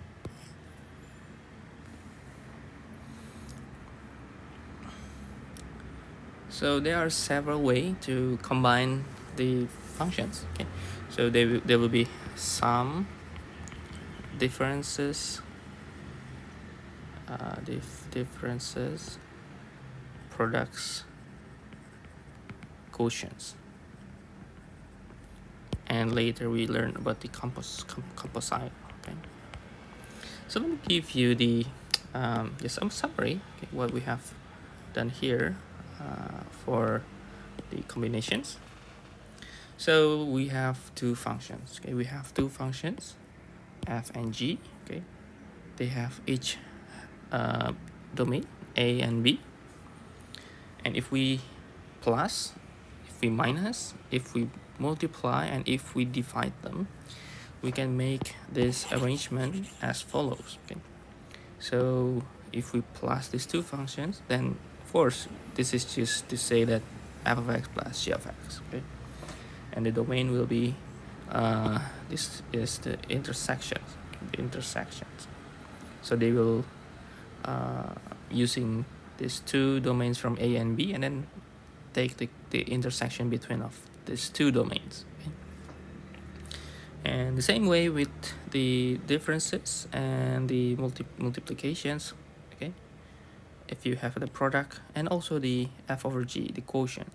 But careful, because in this g of x will be undefined if g of x is 0. So we need to have some exceptions for the domain. So the domain just adding this not equal to 0 for the g of x. Okay, so that's the first algebra of the functions. Well, maybe giving you some example, okay, just to illustrate. So let me write example.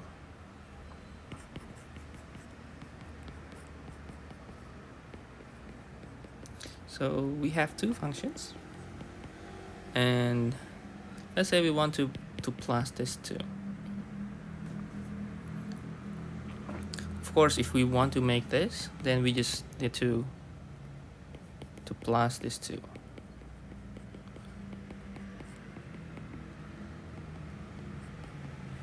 So domain then becomes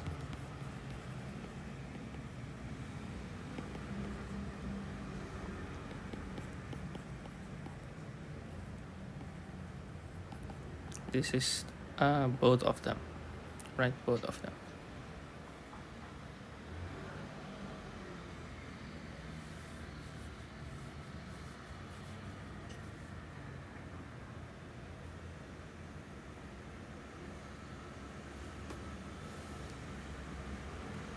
And then also the same thing with the differences. Okay, how about the product?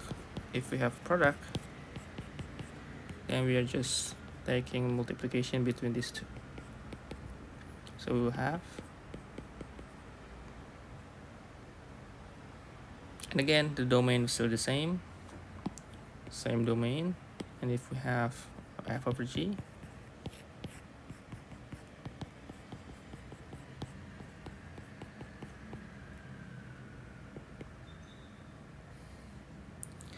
So f is this, and then over g, or we can write this. Okay. Now we need to be careful. The domain is a little bit different. Now the domain becomes x greater 0 and x is not equal to, because we have this. Okay. This cannot be 0, and this also need to be greater, right? Okay, because it's on the denominator. Okay, now let's move to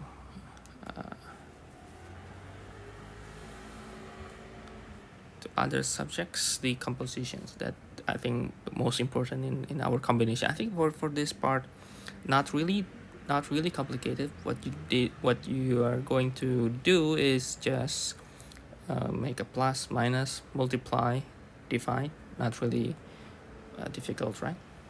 But the next part, we are going to learn on the composite. Okay, we are going to have a compositions of a functions. Okay. So suppose, to illustrate, we have f of x and we have g of x.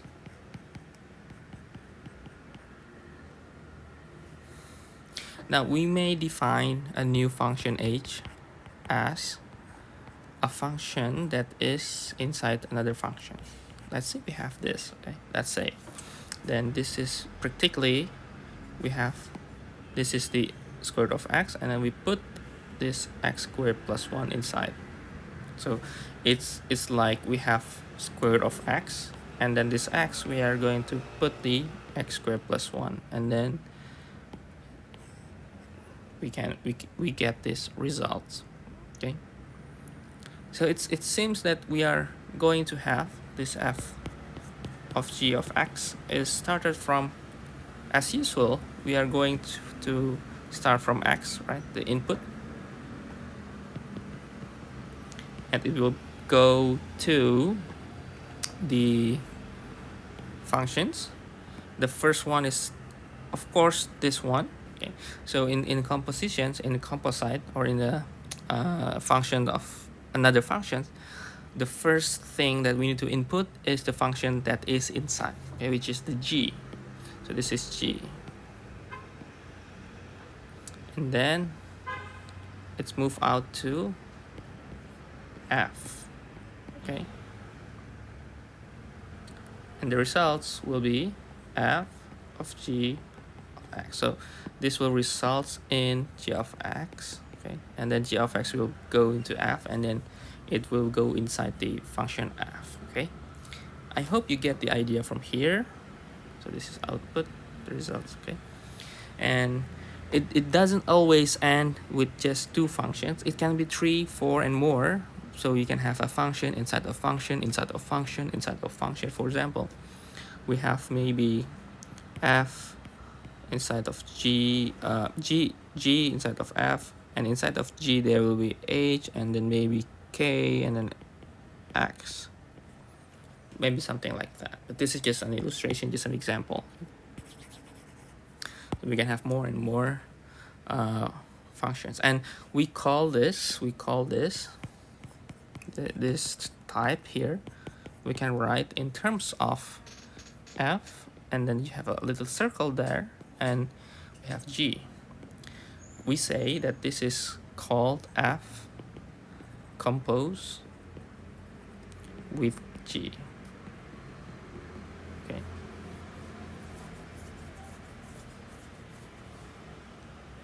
so we call this also a composition, okay, or composite functions. Okay. So given 2 function f and g,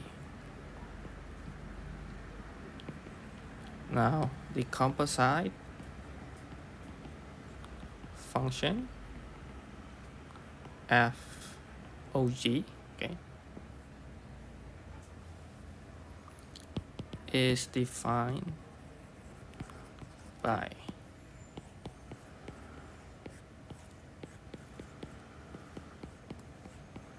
this. Okay, so that's the definitions. If you want to look more in a arrow diagram, we could also see this as our process. Okay? So we start from this x. We move on as a function g, and we get the g of x, and we move again with the f. Okay, and then we say it's a function of g of x. So function f of g of x. So we say f of g of x, or we say f of g here. This is called f composed with g, or composition function f of g. Okay.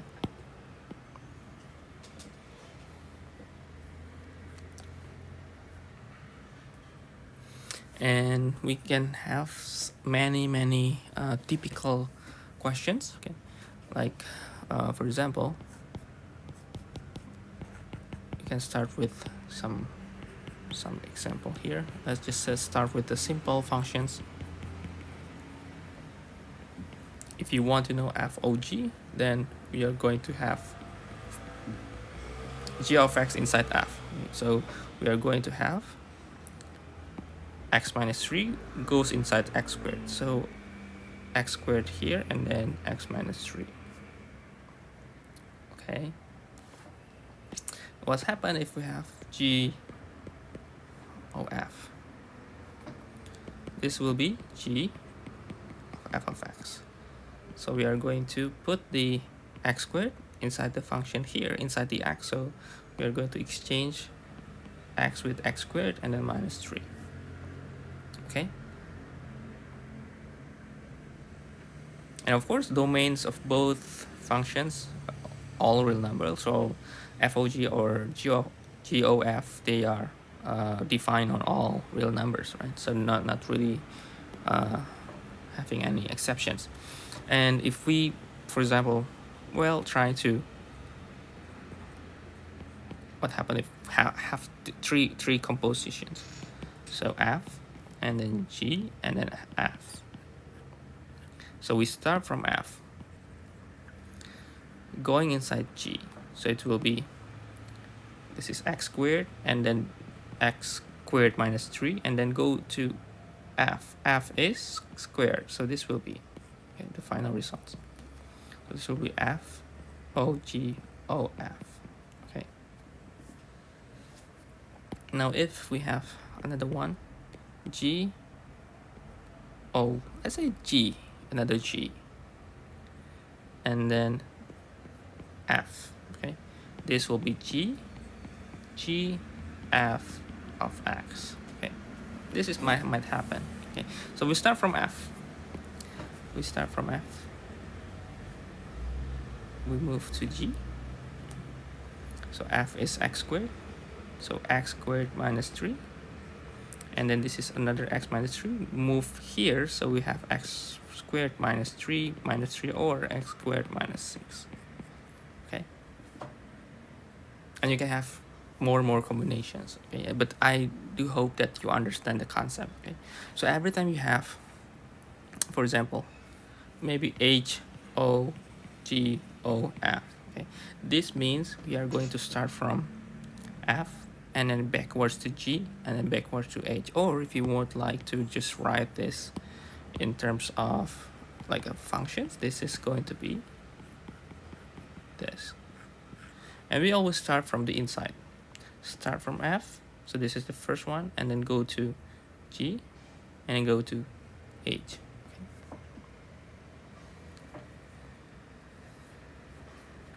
And remember from here, from this f o g and g o f, it's not equal, right? Not equal. So we can say from here that f o g is not equal g o f. This is also important. Okay.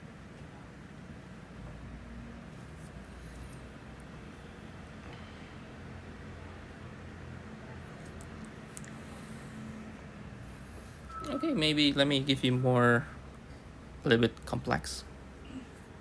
So let's say example, f of x is x over x plus 1. G is x with power of 10, let's say, and H is x plus 3. And you would like to know F, OG, OH, or this is the one that you want to determine. So we start from H, going inside G, and then going inside F. Okay, so we start from H here, right? So we are going to say that x plus 3 is inside the G of x. So we are going to have,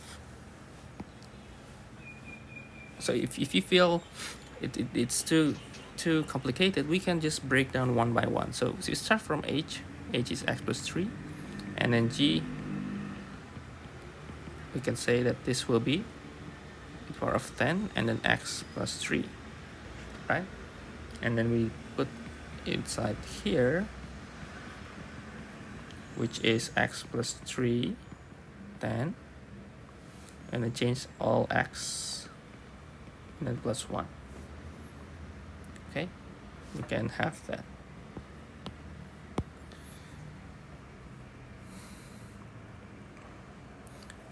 And another typical question is, let's say we have a capital F, okay, and it has the x plus 9 with power of 4, and the question is find F and G so that F is FOG. Okay. Well, for some cases, the functions can have many variations, okay, and maybe more than one possible answers. Then that's still okay. We can just try which one is fit with the equations. Okay, so we are going to find this capital F when G is inside F. Okay, now we need to assume and maybe some trying to check with some function that we can come up. And of course, if we look at this, we see that the square the fourth power, right? The fourth power. So we could maybe thinking that one way that this probably inside there, right? And another one is just x plus 9. So probably this is going to be from x plus 9 we are going to put inside here, right? So we could say that we can say that F x plus 9. So G may be F x plus 9 and F is this power of 4, right? So we could say that F will be this power root of 4 and G will be x plus 9, because when we take this into here,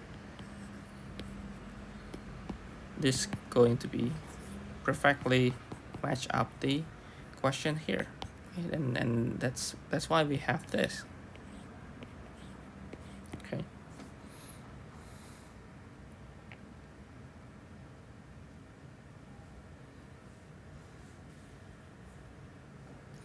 Okay, another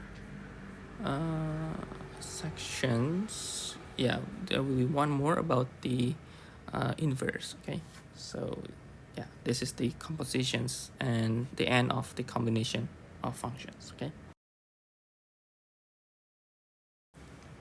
Okay, one last section, that is the inverse. Okay, but the complete title will be the one-to-one function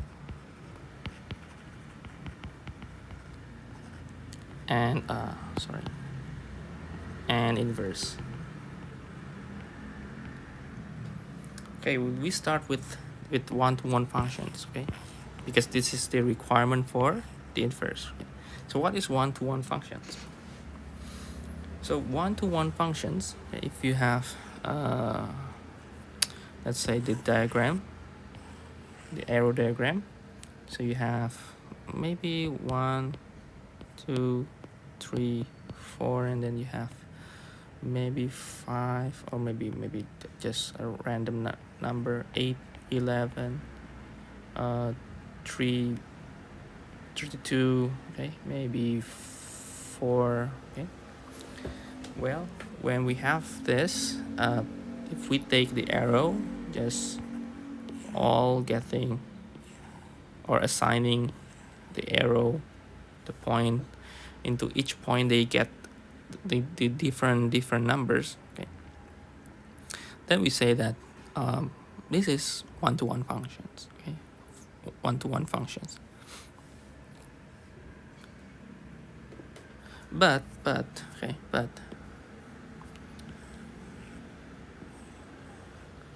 if we have maybe 4, 5, 3, 1, okay, and maybe this is 12,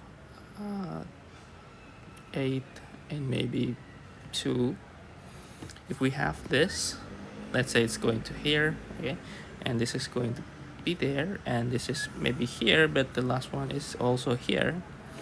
Now we have a problem. We have a problem in our 2 arrow here. It's still a functions, okay. It's still a functions because function can have one different x can have the same f of x, okay, the same value. It's okay. It's a functions. Like when we have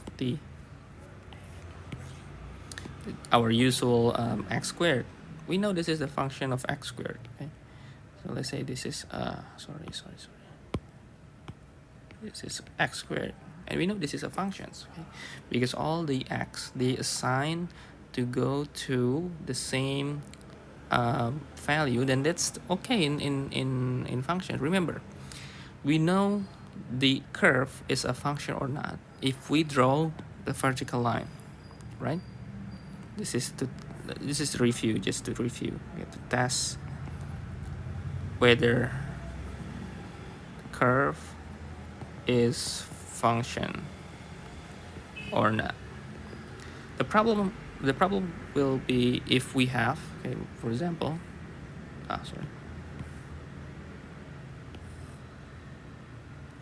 let's say we have here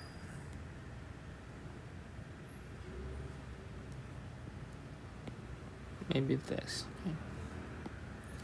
Now from here, because it's crossing this 2 point, then this is not a function, right?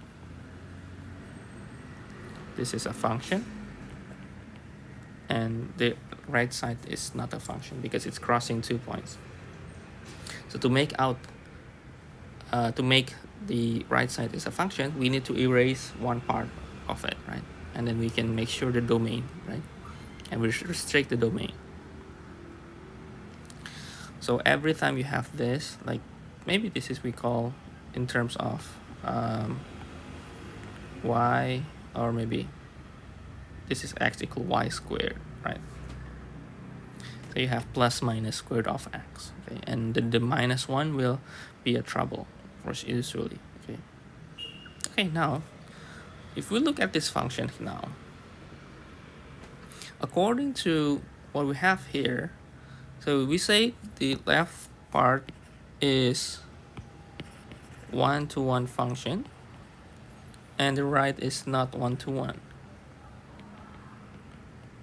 because we have this same value, right?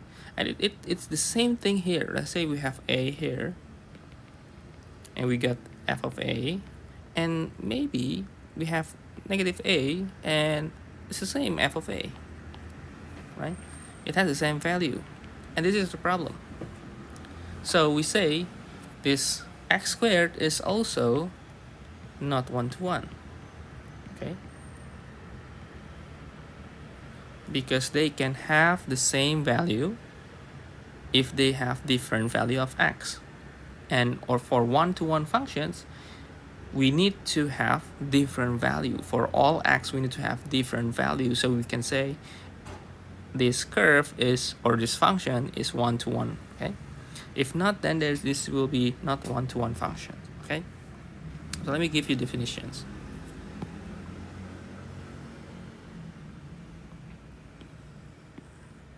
Okay, this is the definition. So a function with domain A, let's say this is domain A, then this is set of B, okay, this is also A and B, So a function with domain A is called one-to-one function if no two elements of A have the same image. So the value of f of x, or in our case, f of x1 is not equal f of x2 whenever x1 is not equal x2. So for all x, for different x, you need to have different value for f of x. Okay, so we can say that it's one-to-one functions. Okay, now how do we make sure that the curve or the function is one-to-one or not? The best possible way, because we have this x squared here, the best possible way is just to draw the horizontal line. Okay, now we see that if they have this crossing the same value, then it means that they have the same value, which means this is not one-to-one. So we call this task a horizontal line task. Okay, so horizontal line. So we have two tasks. The first one is this one, the vertical line, to test whether the curve is a function or not. Okay, function or not using vertical line. So this is test the function, test function. Now we can also have this horizontal line. This is test one-to-one. Okay, I think it's very practical, very easy to apply. Okay.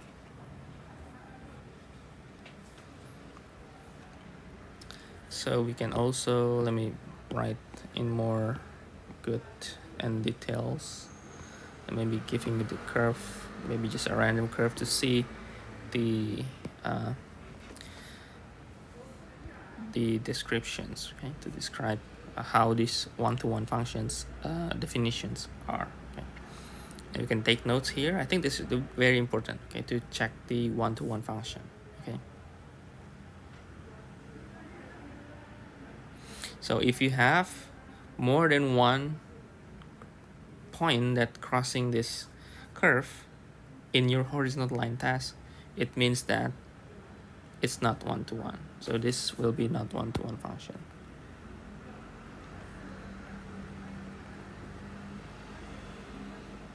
But if this is only one, for example, we have, well, let's say just that. And if in every horizontal line, we only see 1 point, right? So that means this is one-to-one functions, okay? I hope you get the idea for one-to-one functions, okay?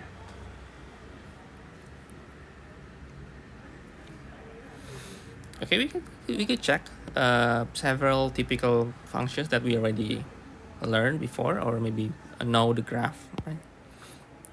Like this x squared here is not one-to-one, but we can make it one-to-one function if we erase the left part or right part, right? So if you have only, maybe let me make complete like this.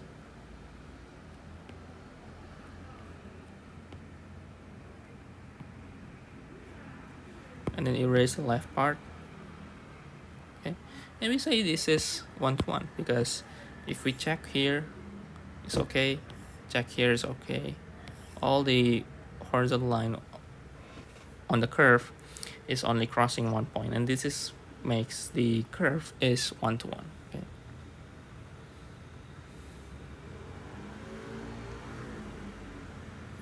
So we can restrict the domain. So we can say, let's say this is f of x, but the domain is only on the from 0 to positive, right? Positive points. So we need to restrict the domain. Okay, this is important to make one-to-one functions. Okay, let me give you another sections for the definition of inverse. Now we move to inverse. Now previously we know how to find the functions, whether it's one-to-one function or not, okay, through the horizontal line task. Okay, now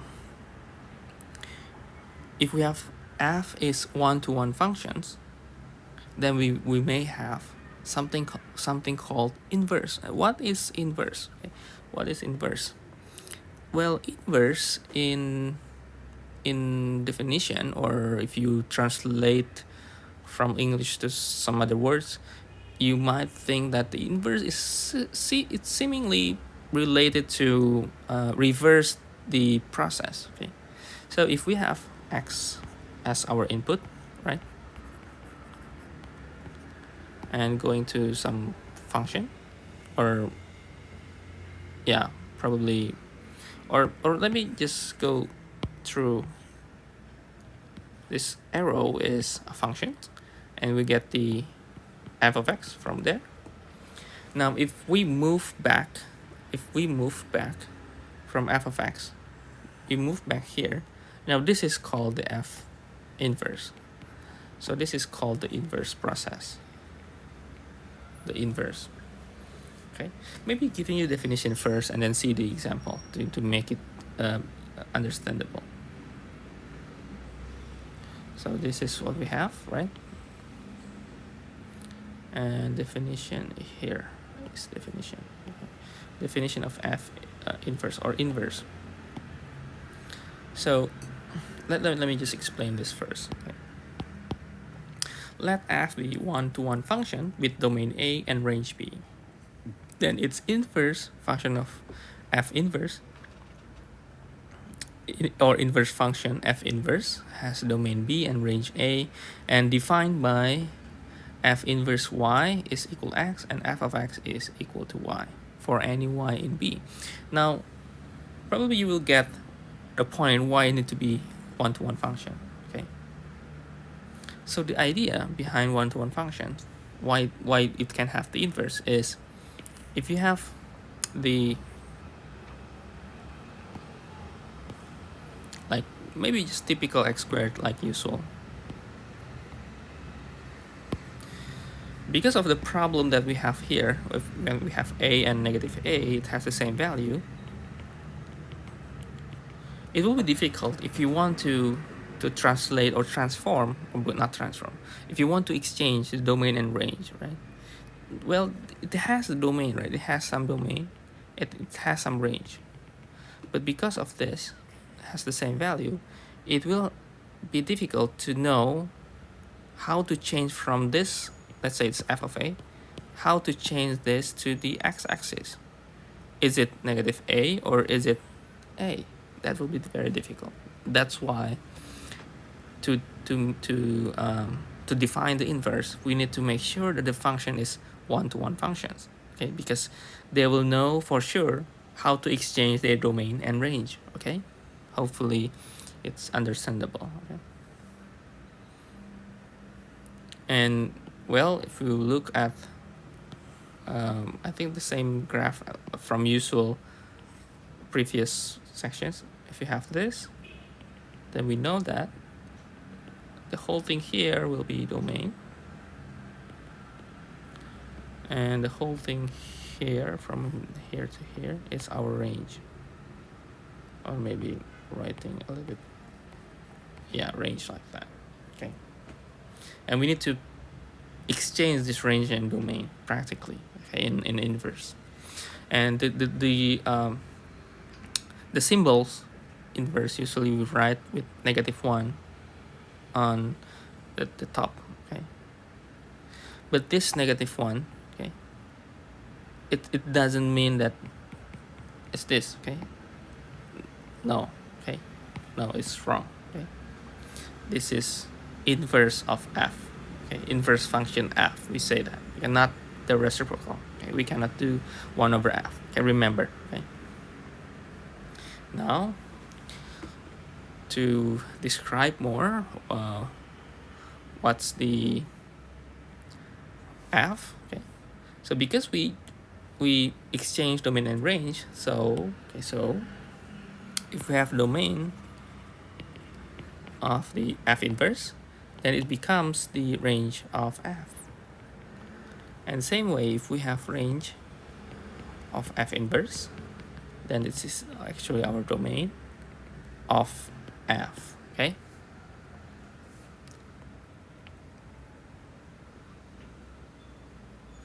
Now, for example, if we have a defined functions and we know the functions, or it's a typical function, and maybe from the table values we find that, let's say if we have f of 1 is 5, f of 3 is 7. Now, if we would like to know the inverse, okay, so we could say that the f inverse of 5 is 1 and the f inverse of 7 is 3. Okay,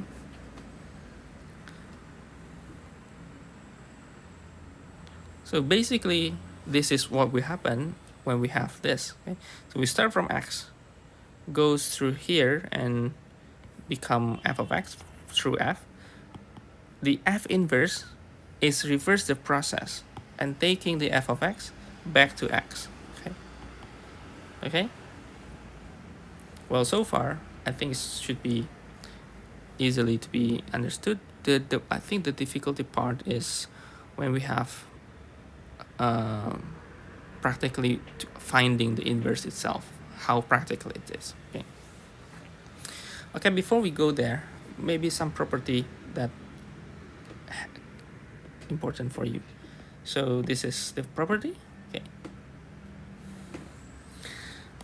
so we start with f is 1 to 1. Okay, we have domain A, range B, and then the inverse, they satisfy the cancellation process or cancellation property. So this is to say that if we have f of x, okay, let's say x, and this is f of x. This is our f, right? And this is our f inverse. If we say that we are going to reverse the function of f, then of course we get just x. We back to the x, right?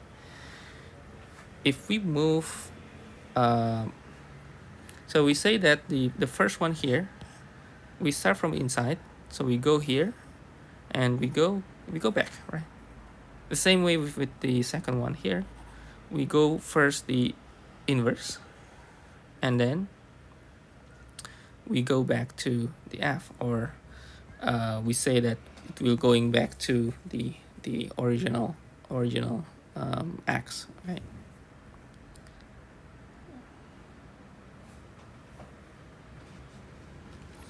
And we could like maybe just take some time to confirm with several functions that we can find. For example, we have x cubed. Let's say we have g of x to the power of 1 over 3. Okay. Now this too, if we would like to check, okay, g of f, okay, we remember the composite. So we are going to put x cubed inside the 1 over 3, and it's going to be x. And if you take this,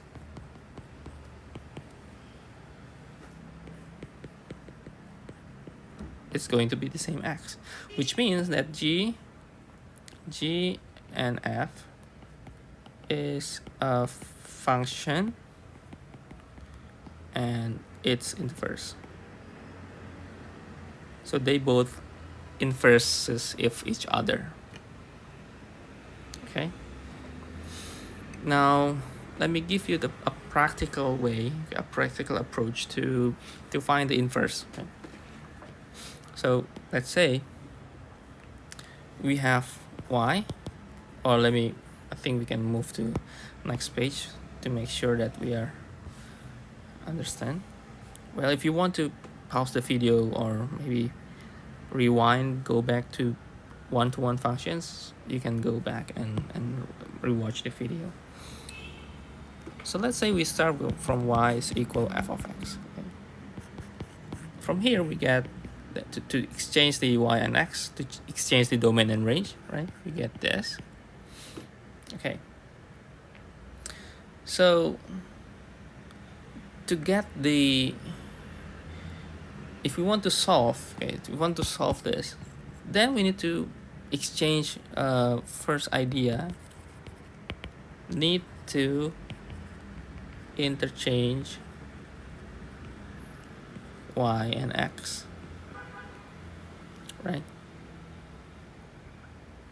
Because we want to have y is equal to f inverse, right?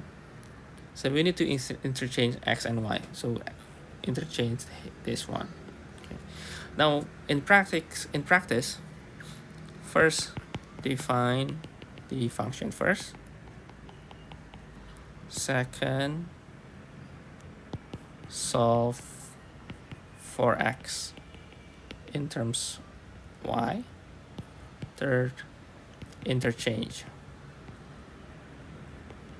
x and y. Okay.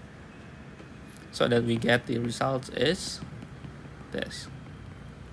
Okay, maybe examples is really helpful for now. Okay, if let's start with the easy one. Okay, we have 3x minus 2. Find the f inverse. The first way to write is write with y, because y is easy to follow, right?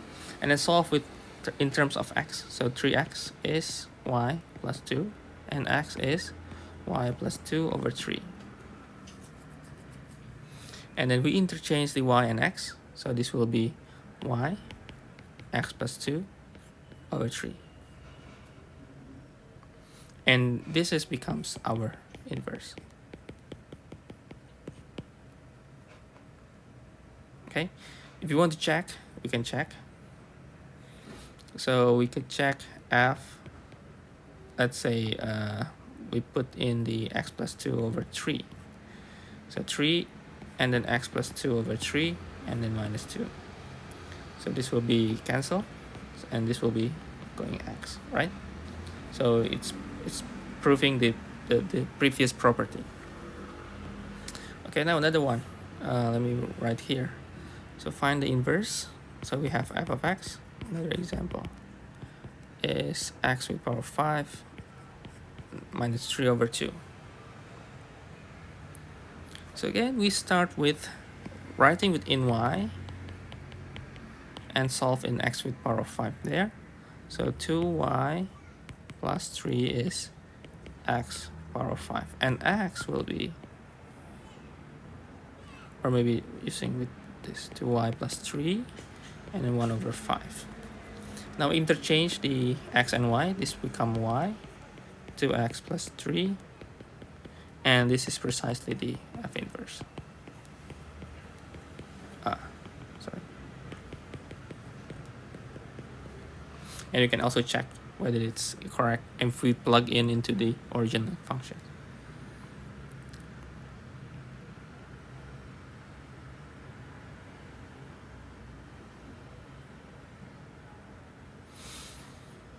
Okay, let me go for another example. Okay, another example.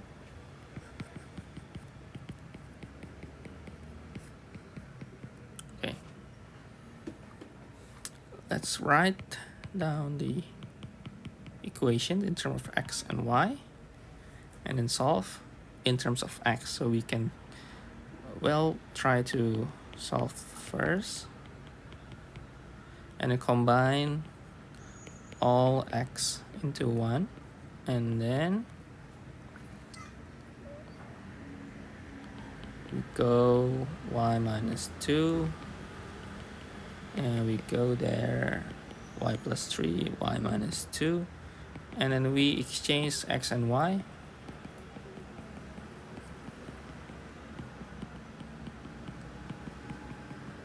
And this will be the inverse. Okay, this will be the inverse. Okay, another point on the inverse is the graph.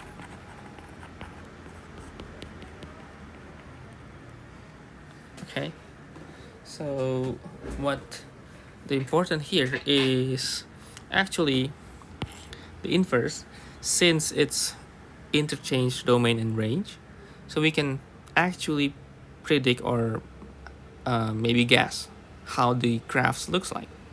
Well, let's start with this. Let's start with if we have this with the domain is positive, okay, then if you want to check the inverse, we first solve with x, right? And then we interchange the x and y, and this will be your results. And of course, if we check and try to plug in here, it's going back to the x, and we know that this is the inverse. Okay, if we draw these two graphs, okay,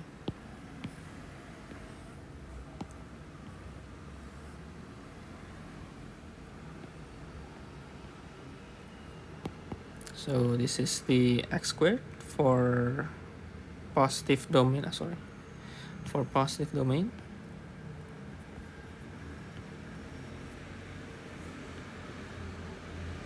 Okay.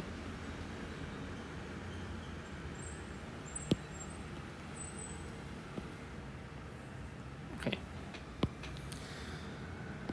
Now, the square root of x is actually around here, right? So it seems like we rotate the graph, and maybe let me graph it full like that.